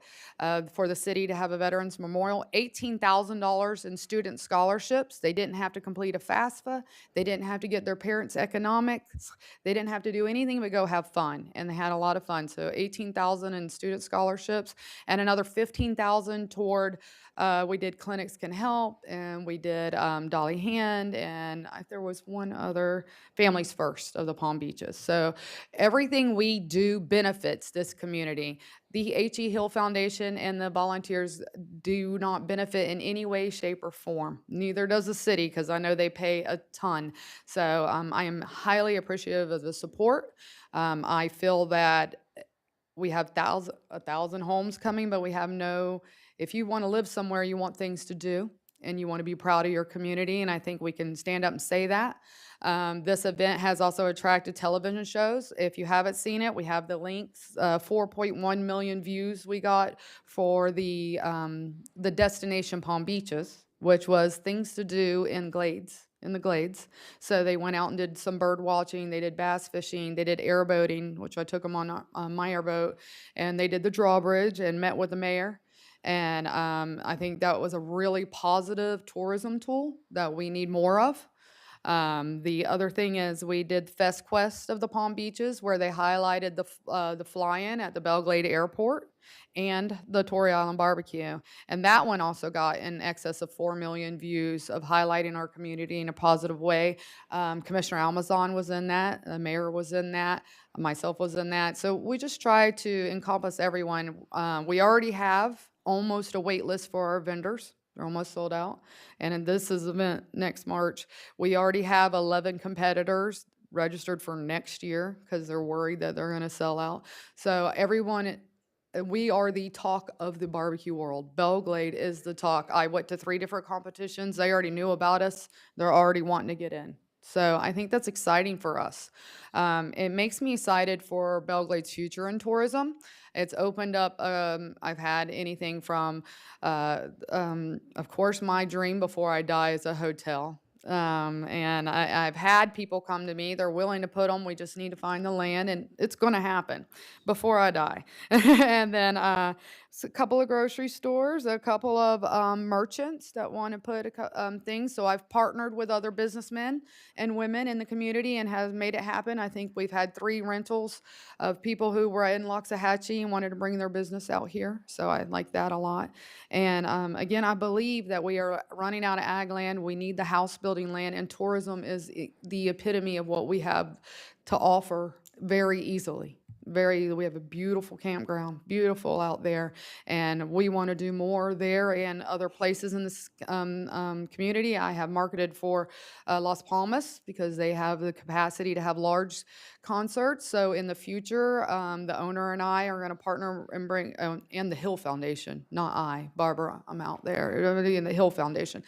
We can partner, bring some big name concerts to this area, and it won't cost the city because it'll be at Las Palmas. That will actually have an admission fee and not be part of nonprofit, but Belle Glade's got a lot to offer when it comes to tourism, and I feel like everything we've done for the barbecue really highlighted that, and everything that you guys as a commission, and of course what we just heard, we just can't be thankful enough to the city of Belle Glade, and I don't express that enough.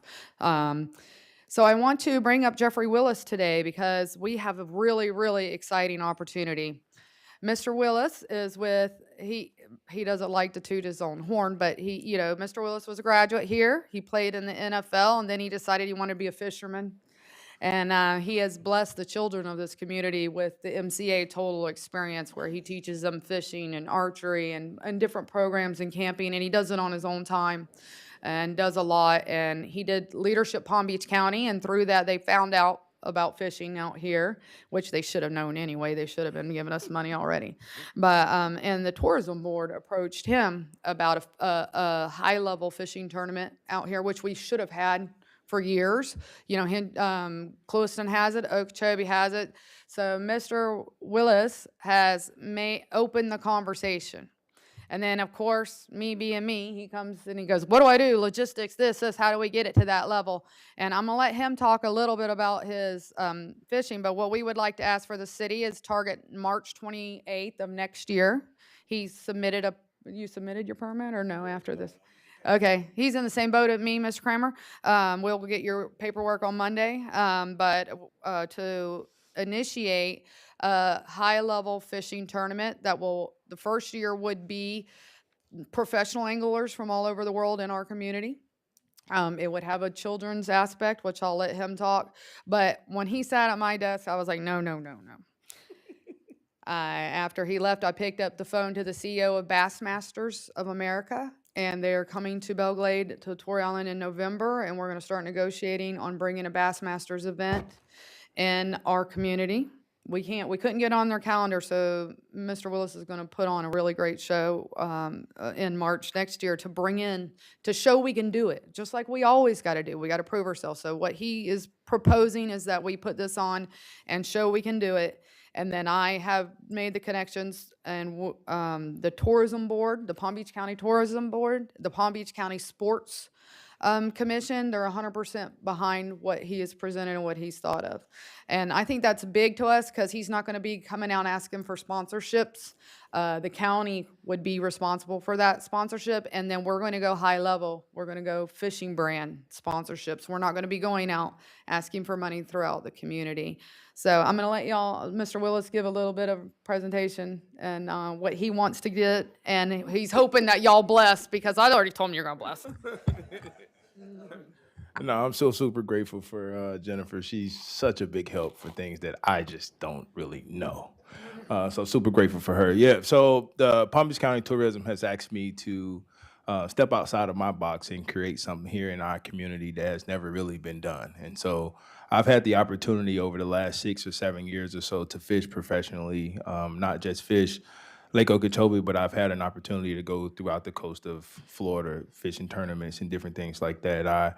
I'm the current president and founder of the MCA Total Experience, where we've kind of navigated this community throughout the last 4 or 5 years or so, touching over 600-700 kids every year throughout the year, from the school systems to summer programming to winter camping in the woods and different things like that. So through this whole tournament ordeal, we just want to highlight what we have in our backyard, which is Torrey Island. I think that is a very underutilized area as it relates to tourism. And so given this opportunity with Palm Beach County Tourism, we want to make sure that everybody understand that Belle Glade has a significant area here that we can utilize to bring attraction right here to Belle Glade, South Bay, and Pahokee. So we're so super excited for it. We just hope that everybody could get on board and help us create this vision and push it as far as we can possibly push it. So that's my deal. I'm going to elaborate just a little bit because he didn't elaborate what it entails. So the Sports Commission would get behind it. We present to them tomorrow, which they've already voiced there. They do football and baseball teams and things in Palm Beach County. They've never done professional fishing. So this will be a professional nationwide tournament. The first year will not be a sanctioned one because we couldn't get on their roster. Our goal is to have success and we be a Bassmasters Elite Series. What that entails is that they would have to pay, the county would pay them $25,000 to $50,000 to come to Belle Glade, and they take over. Of course, that comes with beds again. 75 hotel rooms you have to, but the county has already given their commitment on that. And so Mr. Willis has laid the groundwork. So he's not here asking for money today, other than it does cost, and I'm sure I'm going to hear how much it costs soon. But he's not asking for money because we have the backup for the money, but he is asking for the opportunity to put it on. And if y'all could kick that person from March 7th, but it didn't happen, but because the fishing's a little better, and we would expand it. So what they would do a children's expo during the day while the professionals are fishing. That includes archery and their own fishing tournament, as well as a bank fishing tournament, because we recognize we have diversity in this population and not everyone can do that boat. So we want those guys that are on the banks now to have the opportunity to win a little something or do something. There will be a prize format up to 150 professional anglers, so that's 150 boats. And so it would be formatted a little different, but we wanted to present the opportunity to the city and ask for any feedback and anything that you do, but we would hope that the commission would consider his approval on this event. Well, through the Almighty, I'm sure my colleagues will say to you, MCA Jeffrey Will, you have our blessings. That's not a problem. Come on, let's give Jeffrey. As you guys can see, there are a lot of moving parts to make a city thrive. And it's people like Jennifer who really make a difference. She's not the type want to be out front. She don't want you to know she's doing a lot of the things. She just want to roll up her sleeve and make it happen. With that, we say thank you. Thank you so much. Give her another big hand, please. Thank you. Thank you. Well, since nobody else brought it up, we are going to build into the budget to help with employee cost and the cost out there. We are going to present a big ask. Of course, what you ask for isn't what you get, just like they said. We will be building in the budget in our presentation to please help subsidize a little, I hate to use that word, pay the way to, because we're making this a Palm Beach level event. We are not making, we want it to say, instead of saying, oh, that's something in the Glade, this is going to be a Palm Beach level event, and the impact could be 1 to 3 million when Bassmasters gets involved. So we're going to build some money in the budget because we know the employees, the Goodens team costs some money. He gets paid too much. Thank y'all for your time. Sorry that went a little over. Sorry I'm not dressed better. I just came straight from the drawbridge. Y'all have a good night. All right, Mayor and Commissioners, at this time, we have a special presentation from Lester Feeney. If you can stand in front of the dais here.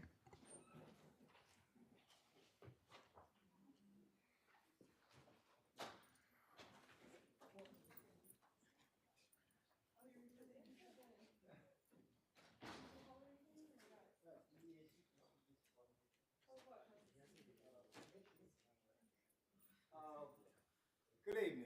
Good evening. Want to say good evening to everybody in their respectful places, and keep a long story short because you know I'm long-winded.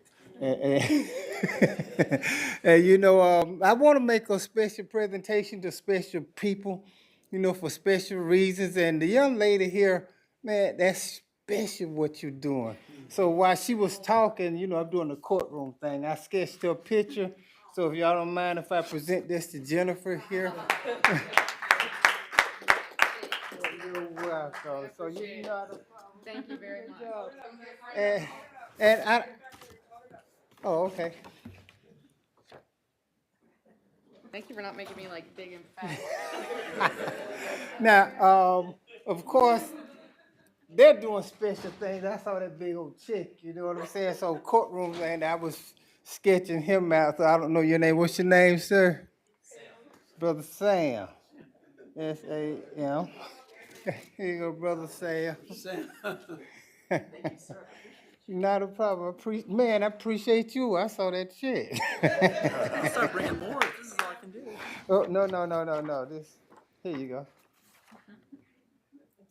Not a problem. And I didn't get everybody. I saw the brother standing there beside you, too. I got him, too. What's his name? Javon, J-A-V-O-N?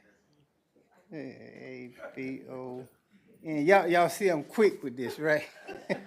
Not a problem. Here we go. All right, not a problem, brother. Thank you.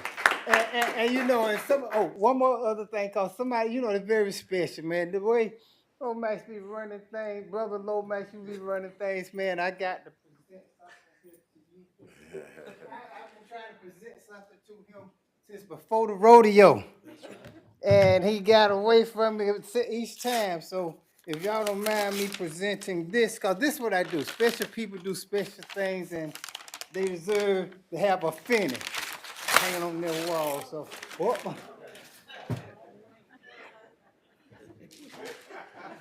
one. Wrong one. Here we go. Even got his cane patch burning in the background, you see? Yes, sir. And special people have very special help, so, you know, I hope I didn't, hey, here you go. Let the cat out the bag here, so.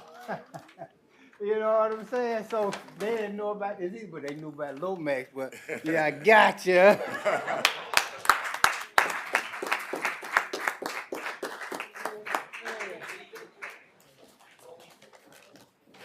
me see, I want to see. Put this back here. Belle Glade a special place, man, with a bunch of special people, so. That's what I'm talking about. Yes, ma'am. Blessed is what they call it. I'm blessed. All right. Thank you very much. Thank you. Great job.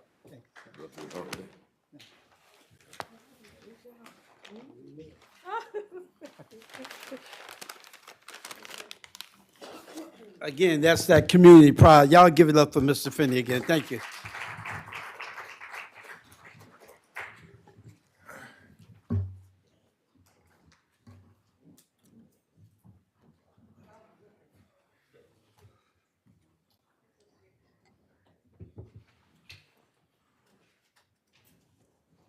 Okay, let's proceed, Madam Clerk. At this time, may we have a motion to approve consent agenda items 4 through 24? Motion approved. Motion by Commissioner Collins, there's a second. Second. Second by Vice Mayor Amazon. All right, any ordinance comment? No, sir. Commissioner comments? All right, call the roll. Amazon? Aye. Collins? Aye. Reese? Aye. Wilson? Aye. All right, item 25, adoption of ordinance on first reading, an ordinance of the City Commission of the City of Belle Glade, Florida, providing for the city's consent to the inclusion of the entire territory within the City of Belle Glade municipal boundaries into Palm Beach County's Fire Rescue Municipal Service Taxing Unit for fire rescue, fire protection, advanced life support, or similar emergency services, fire code enforcement, and other necessary and incidental services, providing for intent, purpose, and consent, providing for effectiveness and duration of consent, providing effectiveness and repeal, acknowledging ad valorem millage rate limitation, providing for repeal of conflicting ordinances, providing for severability, providing for codification, providing for captions, and providing for an effective date. What's your pleasure? So move. Motion by Vice Mayor Amazon, is there a second? Second.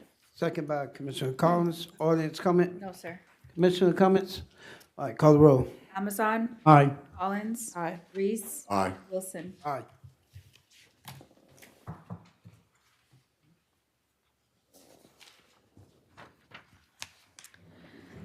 Item 26, ordinance on first reading, adoption of ordinance on first reading, an ordinance of the City Commission of the City of Belle Glade, Florida, amending Chapter 11, Prevention and Protection, Article 1 in general, Section 11-5, Fire Rescue, MSTU, to ratify and extend the city's consent to the inclusion of the entire territory within the City of Belle Glade's municipal boundaries into Palm Beach County's Fire Rescue Municipal Service Taxing Unit for fire rescue, fire protection, advanced life support, or similar emergency services, fire code enforcement, and other necessary and incidental services, providing for intent, purpose, and consent, providing for effectiveness and duration of consent, providing for effectiveness of repeal, providing for repeal of ordinances or resolutions in conflict, severability, codification, and effective date.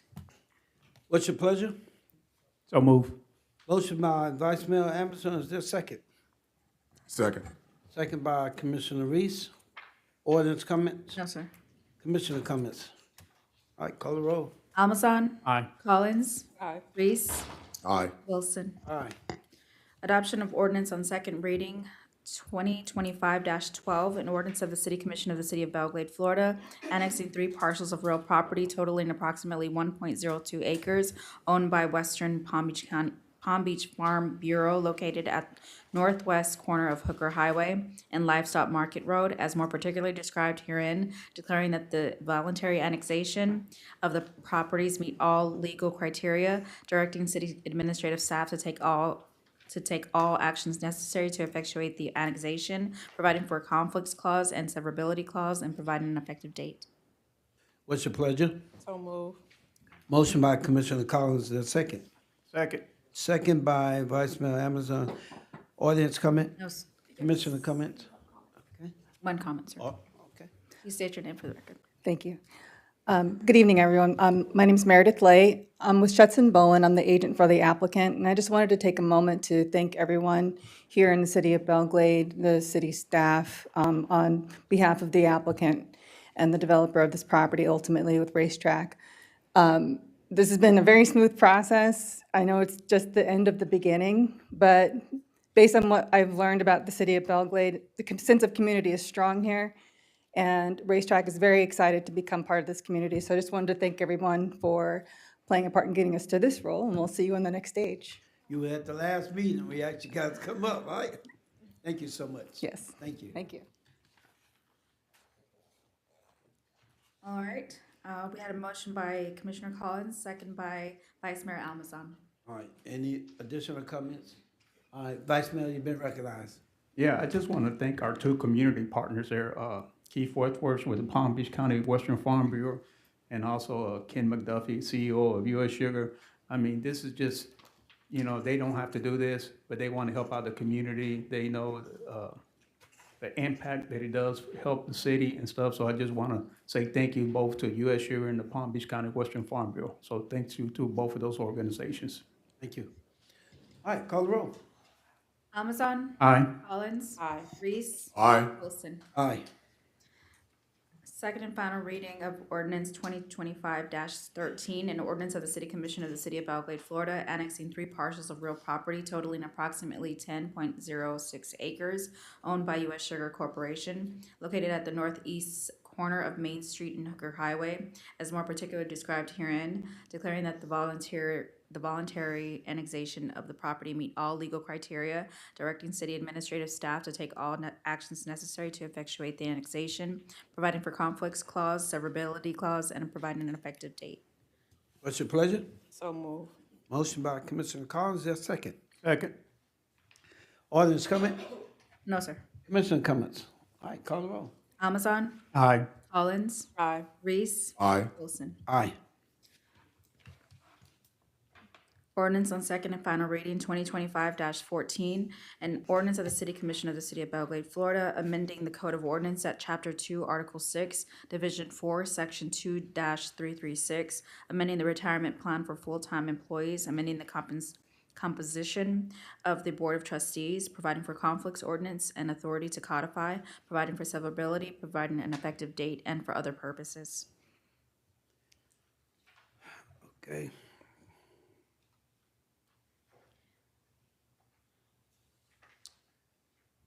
All right, what's your pleasure?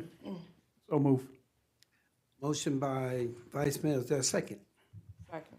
Second by Commissioner Collins. Audience comments? No, sir. All right. Commissioner comments? No, sir. Call the roll. Well, this is the pension ordinance where you would, For the addition, right, and that motion will include that person. Yeah, the city manager's assistant, Ms. Zatek Marie. All right, call the roll. all right. Almazan? Aye. Collins? Aye. Reese? Aye. Wilson? Aye. All right, under other business, we made some changes at the beginning. Item 18, establishing an auditor selection committee pursuant to section 218.391 Florida statutes and providing for the auditor selection committee's scope of duties.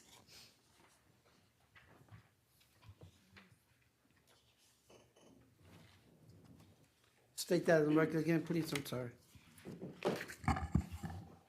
Item 18, establishing an auditor selection committee pursuant to section 218.391 Florida statutes and providing the auditor selection committee's scope of duties. Okay, Commissioner, that's from the workshop we had. The recommendation was to have the designee from the commission, which would be Dr. Robert Reese. If so, the motion can be made with his name to be inclusive. Is there a motion? So move with the Motion by Vice Mayor to with the appointment indicate. of Dr. Robert Reese. Okay. That's on item 18. Yeah, to have your name committed. If you look at your backup, it indicates that we have to have a commissioner to be on that selection committee. And we talked about it in the workshop, and we had a consensus to have you as that designee if you so accept that challenge. Yes. Okay, the motion is made by Vice Mayor. Is there a second? Second. Second by Commissioner Collins. Do we have any audience comment, Madam Clerk? No, sir. All right, Commissioner, any final comment? And thank you for taking the challenge. Call the roll, please. Amazon? Aye. Collins? Aye. Reese? Aye. Wilson? Aye. Separate item, item 19. Approval of the sale of city-owned surplus property within the community redevelopment area located at 309 Southwest 6th Street, parcel number 0437433115006011, in accordance with section 163.380 Florida statutes to the Two Generational Gem Investment Group LLC for the agreed-upon amount of $8,000. As part of the agreement, Generational Gem Investment Group LLC is to be responsible for covering all associated closing costs. Okay, to my right, Commissioners, what's your pleasure? So moved. Second. We have a motion by Commissioner Collins, second by Vice Mayor Amazon. Any audience comment? No, sir. All right, Commissioner, any comments? All right, call the roll, please. Amazon? Aye. Collins? Aye. Wilson? Aye. All right, item number 22, approval of the sale of city-owned surplus property within the community redevelopment area located at 564 Southwest 4th Street, parcel number 043743420500300340 in accordance with section 163.380 Florida statutes to the Two Generational Gem Investment Group LLC for the agreed-upon amount of $10,000. As part of the agreement, Generational Gem Investment Group LLC is to be responsible for covering all associated closing costs. To my right again, what's your pleasure, Commissioners? So moved. Motion by Vice Mayor, is there a second? Second. Second by Commissioner Collins. Audience comment? No, sir. Commissioner comments? All right, call the roll, please. Amazon? Aye. Collins? Aye. Wilson? Aye. All right. Under announcements, I have our next workshop meeting is October 20th, 2025 at 6 p.m., followed by a regular meeting at 6:30 here in City Hall Commission Chambers. And that's all my report, sir. Thank you, Madam Clerk. Thank you. Mr. Mayor, is there anything for the good of the order for the? Yes, sir. Steve wants to give me an update on noise and signs. Mayor and Commission, we'd just like to provide you with a couple updates. One of them is regarding the noise issues. As you may be aware, we've had numerous concerns and issues running with noise around town. We even had a town hall meeting a couple months ago, and to try and brainstorm and come up with ideas to help address the issues and the concerns. What we all agreed on was that we want more teeth in it, right? So whether it be to amend the ordinance or enforce it.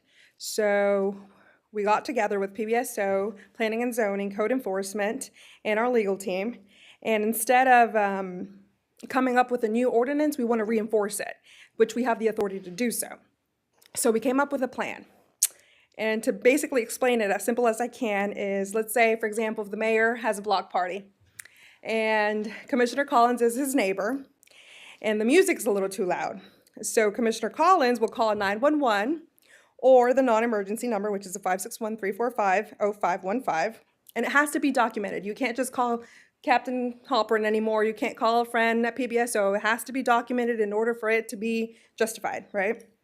So PBSO will arrive at the scene with body cam and obtain recording of the noise, and they'll inform the mayor, who has a block party going on, that there's been a complaint because the music's still a little bit too loud.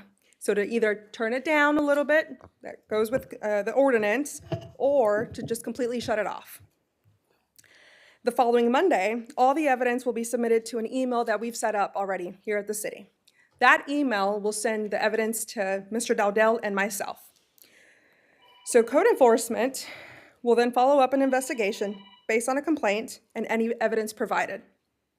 They will take photographs of the property and notice a violation, and a hearing will be completed. So basically, it's like a lien. We're putting a lien on that property owner. Owners will then receive a regular mail, certified mail, a posting of their property, and at City Hall. The violator will be required to appear before the code enforcement magistrate at the next scheduled meeting. At the hearing, the city will present to the case and recommend up to the maximum fine of $500 in accordance with the applicable code and ordinance provisions. We believe that the fair amount should begin with a warning of $150. Everyone should be notified about the ordinance and the rules and regulations that we allow. But I think we believe that we should start with $150. If the mayor, if for example, PPSO goes over to the mayor's house, he's the one with the block party, that's the first violation. That should be $150.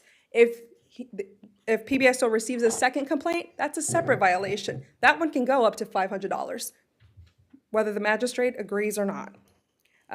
It's up to them to agree whether or not they can go up to $500. That's a separate violation. Now, if they go again a third time, a fourth time, those are all separate violations, which will be continuing to add on. So our plan is to have everything set. We're just waiting for the final green light from our legal team.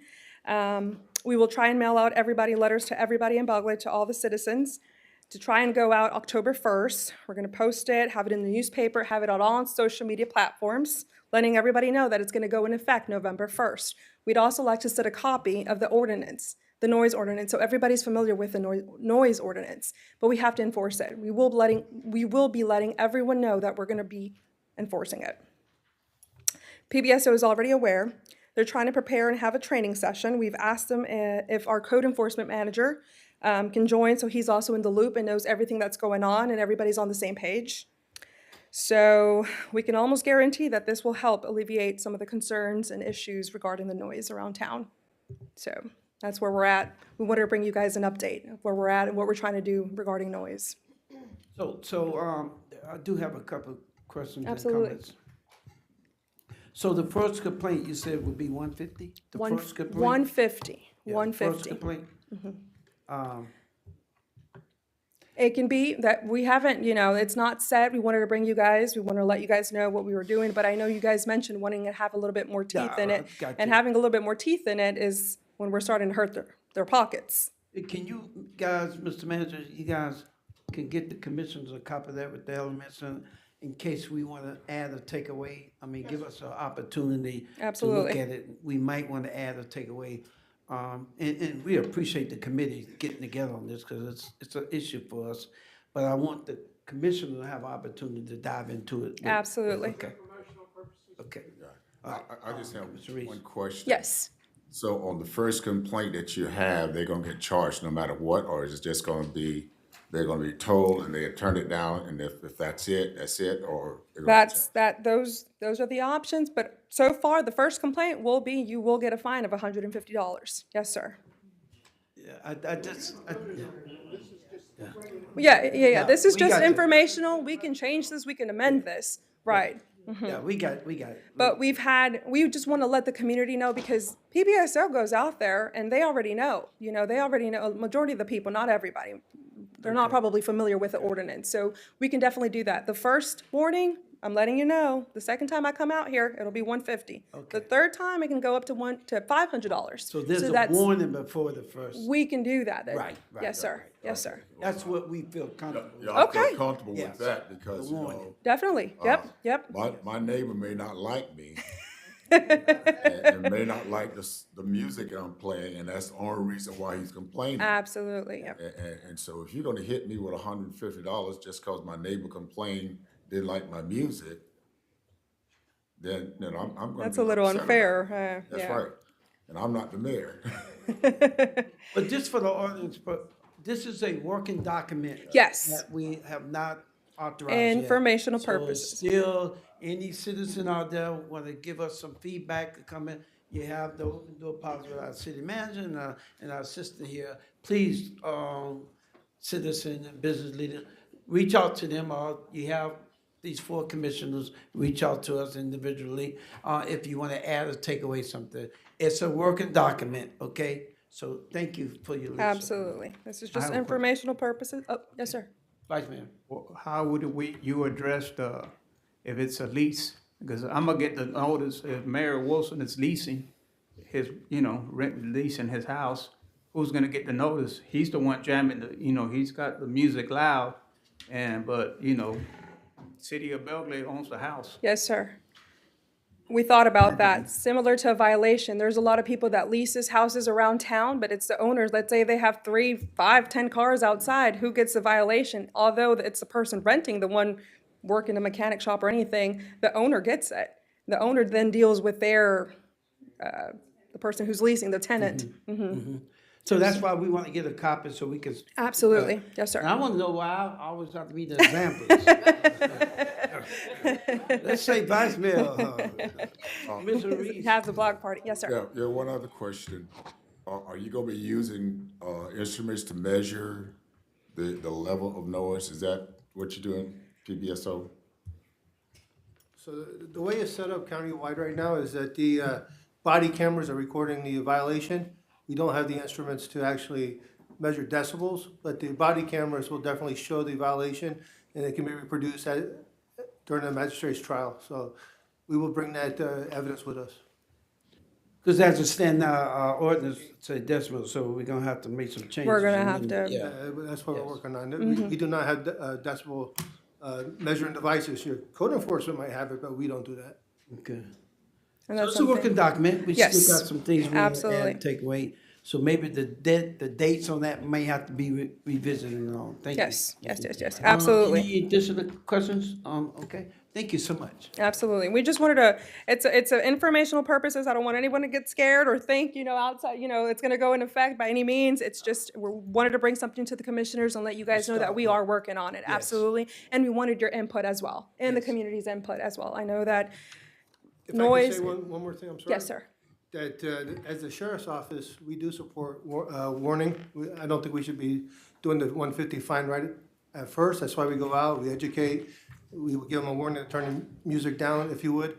We document that we've been there.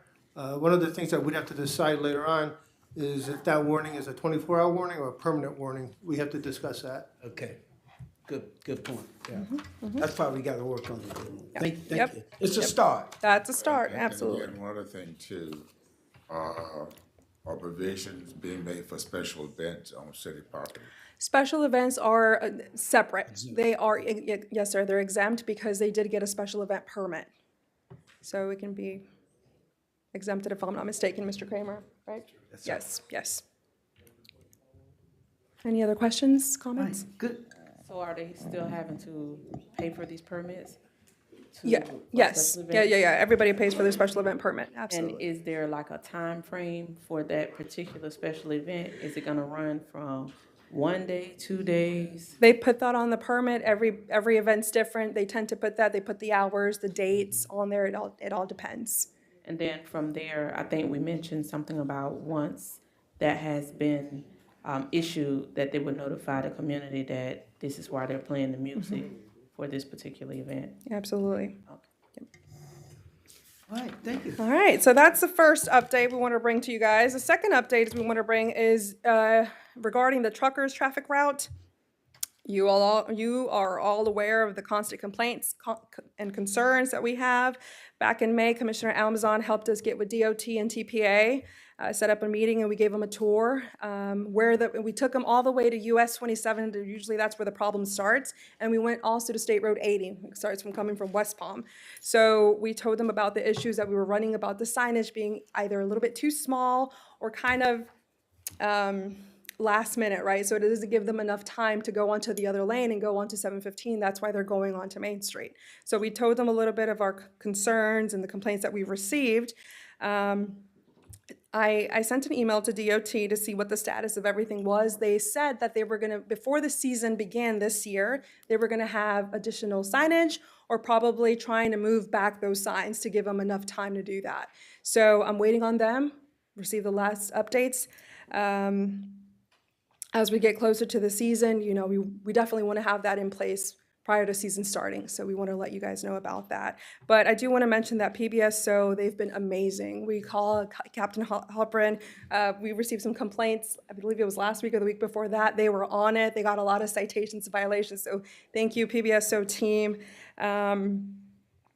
I do want to mention also that we received an email from DOT. They're going to come back with us right before trying to do all of this, but they also want to address some with PBSO and some concerns as well. So we're working on it. We're definitely working on it. We're trying to catch them. Another thing I want to mention is that PBSO and their team, they're working, somebody I think in the traffic crew, they emailed or they got in touch with Google Maps and another maps platform to try and suggest if they can, whenever people put on the GPS, especially for the truckers, to try and see if they can send them on to 715 rather than using Main Street. So that's really big, and hopefully we can get that through. That'll definitely help alleviate the issue, so. Good job. Yep. And I'm not sure if you guys have any other questions or comments regarding, we're working on it though. We want you guys to know that. Comment maybe, Z.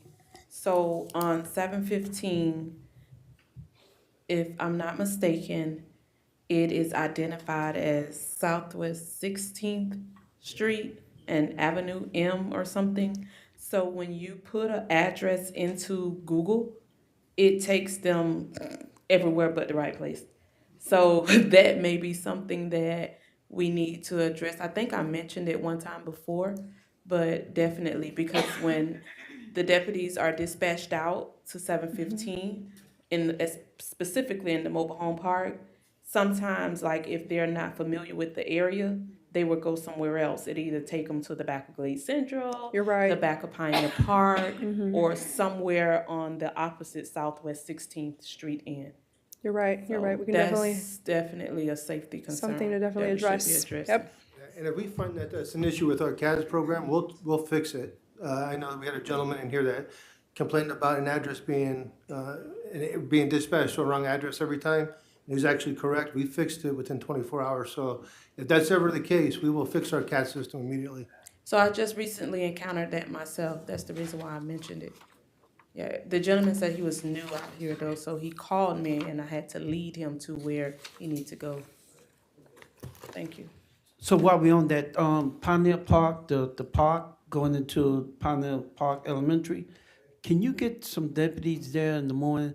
A lot of complaints about during school time, early in the morning, and when school out, they're racing down to either getting to work or dropping kids off, but they're going at a high speed, okay? Absolutely. And the city has dedicated traffic cars, so any issues like that, we can address fairly quick. Thank you. All right. Thank you, Z.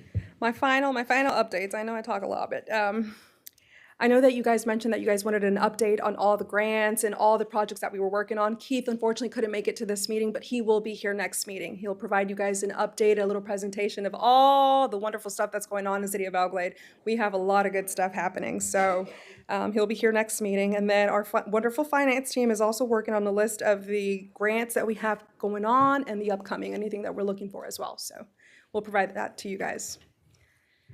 And that's it. Mr. Harold, you have anything else? Nope. All right. Thank you, guys. Thank you. We appreciate it. Thank you so much. All right. Council, do you have anything, Glenn? Just also want to say, echo your comments about thanking U.S. Sugar and Farm Bureau for the annexation. We've been working on that racetrack annexation for a long time. So really appreciate everybody's help and persistence in getting that done. Thank you. A lot of moving parts. Thank you. Captain, anything for the good order? Yes, I just want to go over some stats as we close out the fiscal year, if I could. We're very proud of the fact that the team that we put together out here, our person crimes are down almost in every category. Homicides are down 33%, robberies down 11%, shootings are down 39%. Property crime, probably one of our biggest initiatives as a sheriff's office countywide, was to stop burglary vehicles. Out here in the city of Belle Glade, they're down 78%. Residential burglaries are down 50%, and construction burglaries are down 67%. In every property crime, we have significant decreases with no increase at all. One other thing I'd like to just put into the record here is, out here in the Glades, for the last fiscal year, about almost $400,000 came from our Sheriff's Foundation and other grants. We put the $220,000 into drones for the Glades. That's 8 drones out here. The city has one assigned to them, but all 8 are available to the city for all our special projects. I mentioned that we're gonna be using them for the Muck Bowl, Las Palmas, et cetera. So those are deputies in patrol that have drones assigned to them. They are certified and they're actively being deployed now. For the city of Belle Glade, we also have what we call a mobile education technology and fund trailer. It was financed through U.S. Sugar and AT&T, total of $65,000. That's set up so that deputies can take these vehicles to communities and interact with the children while they do their homework or other assignments. Belle Glade's got the first Axon platform license plate reader trailer, paid for from a grant for $20,000. And we put about $64,000 into a Flock Ravens shot spotter program out here in the Pahokee area. So altogether, it's just under $400,000. Let's give our PBSO a big hand. Thank you. Thank you. All right, moving on. Fire rescue. Go ahead, ma'am. We have code enforcement here. They wanted to provide a little update. Go ahead, Mr. Dowdell. Okay. Just a little short update. Okay. Ms. Z did such a wonderful job. I didn't think it was necessary, but I'll try. Good evening, Mr. Mayor and Commissioners. Code enforcement. The city's code enforcement department is committed to improving how we serve you, our citizens. Our ultimate goal is to work together as partners to enhance our quality of life, the quality of life in every neighborhood, and help increase the value of your property through proactive property maintenance. We have at this time 3 full-time code enforcement officers, 1 part-time, and myself as a manager. And I'm here to tell you that our productivity has increased tremendously. We are up 25 to 30% more cases. One of the things that I'm proud of is that we are engaging our citizens, and we have a collaborative relationship where we're friends, to a lack of a better term. We're getting more people in to find out why they're being violated and what they can do to correct the violations. This is something in the past that we've had difficulty doing. And one of the things that we have done in the way of change, we've increased our number of inspections and properties. We're identifying more violations, but one thing I want to let the community know, this is not about punishment. It's about uplifting the community, making it a better place to live, and raising our standards. When we're doing this, our property values raise as well. One of the things we're doing is trying to make sure that our compliance is voluntary. We have cases going before the magistrate, but not as much as we could. We give our residents as much time as they need to get these properties taken care of. Now, we have some nuisance properties that some of you have mentioned to me. One of the things that we've done to try and get those properties in compliance, my officers have been targeting each one of those properties. Each officer has a property. Every day they go to that property and ensure that that property owner does something to work toward compliance. We're not trying to put them in a position where we're putting large liens on their property so they lose it. We're helping them get those properties clean. And I know you've seen them, but if you pay close attention, every day something is happening in a positive way. This is one of the things that we believe we need to do. We need to work with our citizens to make sure that they're able to take care of their properties without any undue expenses. We also, our offices are very, very cordial. Customer service is our #1 goal. We do all we can to make our citizens feel comfortable in what we do with them. You know, sometimes when we write a violation, they feel like we are picking on them. But when they come in and talk to the officer, they realize that it's not about trying to hurt anybody. It's about making the community a better place for everybody to live. And we get so much cooperation from that. People are thankful that we're working with them. I know in the past we've had a lot of complaints. I don't think that we're getting those complaints now. Every now and then we'll get a complaint, but for the most part, things are being taken care of. We're working with our other partners within the city to help take care of some of these dangerous buildings. In the past year, I believe over 6 properties have been demolished. And they were some very bad eyesores. We had, I think, 1 or 2 last week. And with the planning department, Mr. Kramer, Mr. Halstead, things are happening. You know, I know we ride around and we see these things and we like, well, why are we not doing anything about that? Trust me, something is being done. It takes time, it takes money. We are working very diligently to make sure these things are happening. Taking care of these dangerous buildings is very, very serious because we have a lot of kids in this community and they see these buildings, they want to go in and play and hide and seek and all. They can get hurt. We don't want that to happen. So we're doing everything we can to get these buildings down as soon as we can. I just want the citizens to know that code enforcement is doing everything that we can to make this a better place to live, to increase our quality of life. So long, we've heard the negative things about Belle Glade, but we're working to make those negatives positives. And we are asking our citizens to continue to work with us so we can make that happen. If you have any questions about code, another thing that we have, we've been getting a lot of call-in complaints. That's helping us because a lot of times we don't have the opportunity to get to different places. People are giving us access to their property so we can document some of the violations that are occurring. We are now on a project of getting rid of some of these inoperable vehicles.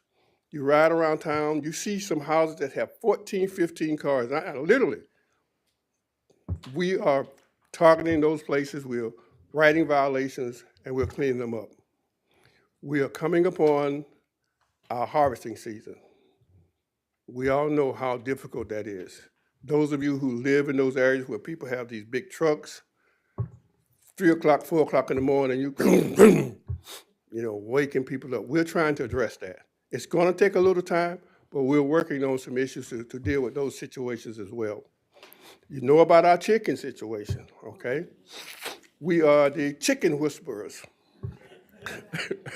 We have captured quite a few chickens. I have one in my yard, and we're trying to work out a contract with KFC so that we can have an easy disposal, and I'm gonna use the feathers for pillows, so that's another issue that we could take care of. But ladies and gentlemen, code enforcement is working for you and with you. All we ask is for you to help us to make this thing happen in this community, raise these property values, and make it safer for all of us. Any questions? Well, let's put out that rumor so KFC do not have a contract with us getting chicken, so nobody go out spreading that rumor. That is not the case. And by the way, you guys are doing a good job. We do still get those calls, but when they call, they're saying, well, we understand. And they are working with us. That's what we want to hear. And the last thing, the biggest complaint we get is the noise. So you guys are doing the other part of it, but the noise, which we addressed already. Thank you for your leadership. In addition to the noise, we drafted a letter to a community where we were having a serious problem with the noise, advising the residents in that entire area that there is a problem, and if this problem continues to exist, this is how we're going to deal with it. So there have been notifications already that enforcement is forthcoming. Okay. Commissioner, any comments for Mr. Dahlia? Let's give him a big hand. Thank you, sir. I do want to make one comment. I commend you on a couple of issues that you and I talked about. And instead of fining, you found someone to help. That's right. That citizen. And I commend you on that. And if you do need some additional volunteers, there's an organization that I think will be able to help you find some young men through the community service hours. So just let me know. But again, I commend you on your effort of working with a lot of our seniors, especially those who are challenged in some way, and helping them to clean up around their community by bringing in some help. So I appreciate that. Thank you. Speaking on that, we have a project going this Saturday, so I'll be getting with you. Okay. All right. Any additional comments? I just want to say thank you to Mr. Dowdell. I know it's not an easy job out there finding people, but I think that's not your intention. I think your intention is to bring them in compliance with safety and also with Mr. Kramer, we're not here to make money off of our citizens. What we're trying to Exactly. do is just, beautify and work with them. Make it You know, better. like, these nuisance and stuff. So I think your approach is working, and I appreciate it. Thank you, sir. Thank you.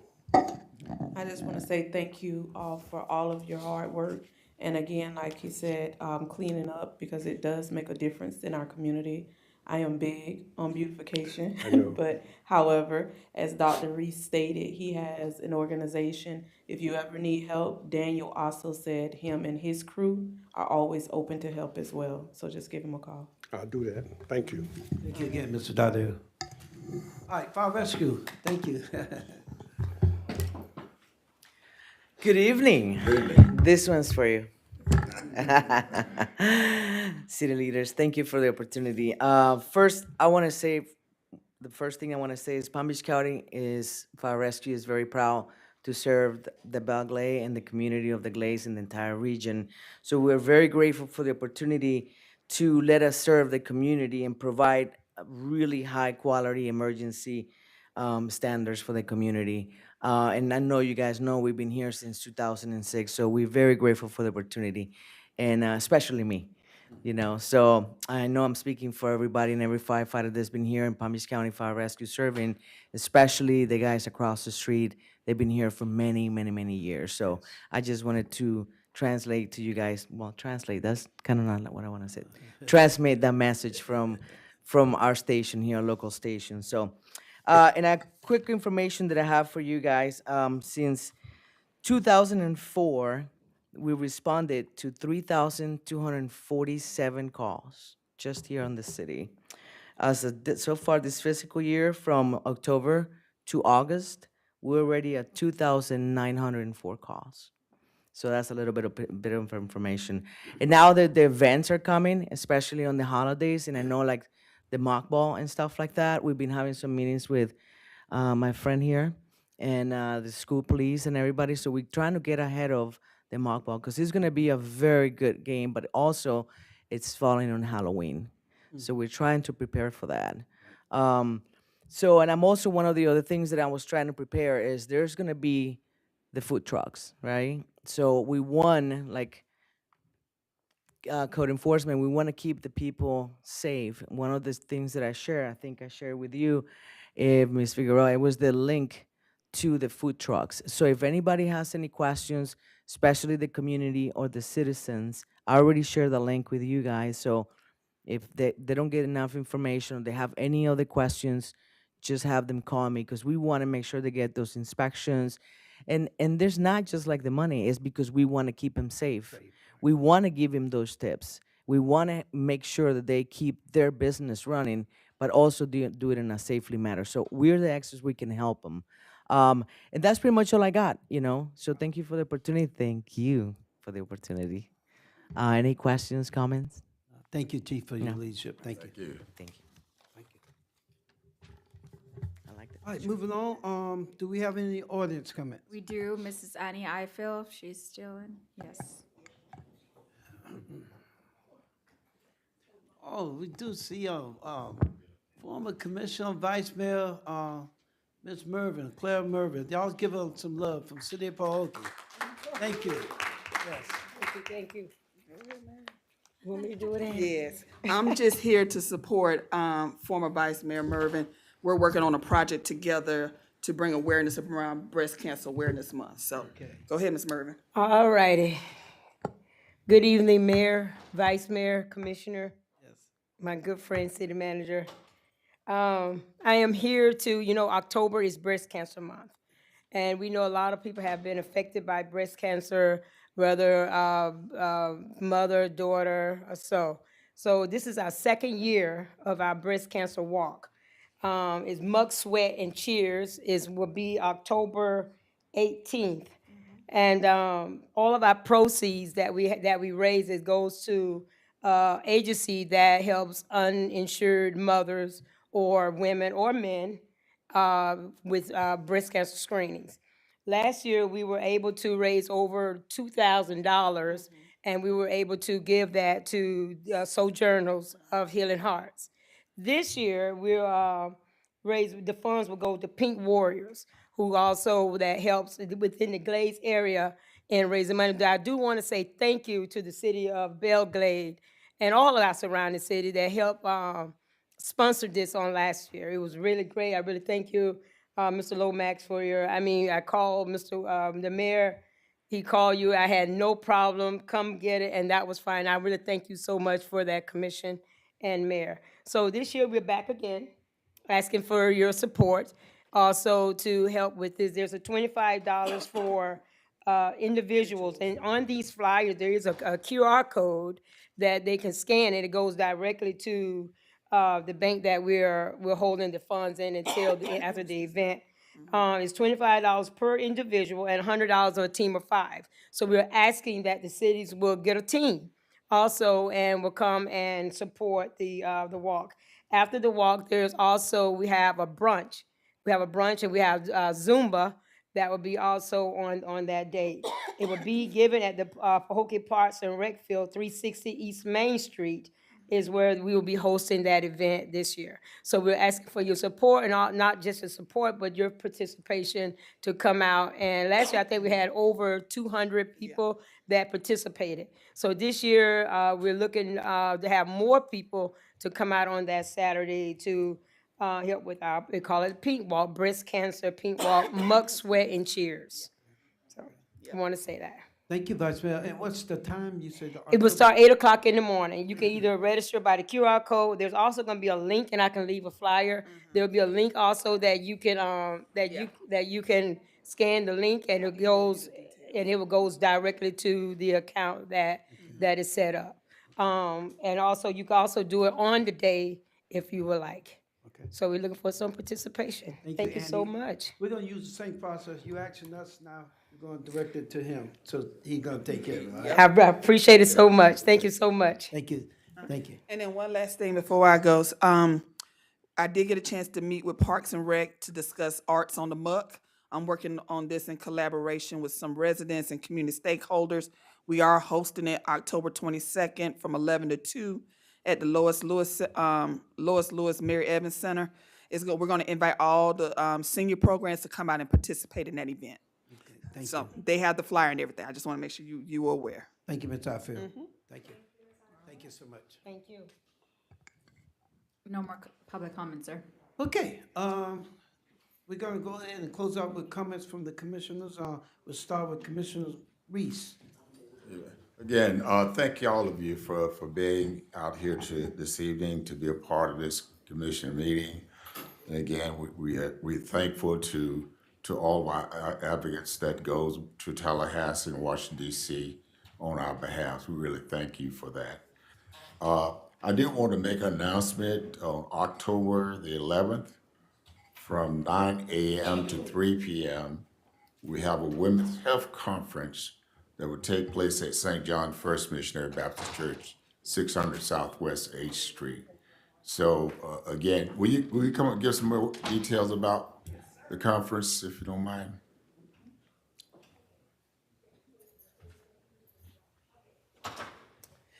Yes, we've Healthier Glades and the faith-based health educators have been supporting the conference. We're offering a community health fair that Saturday, October the 11th. It's going to be from 10 to 2.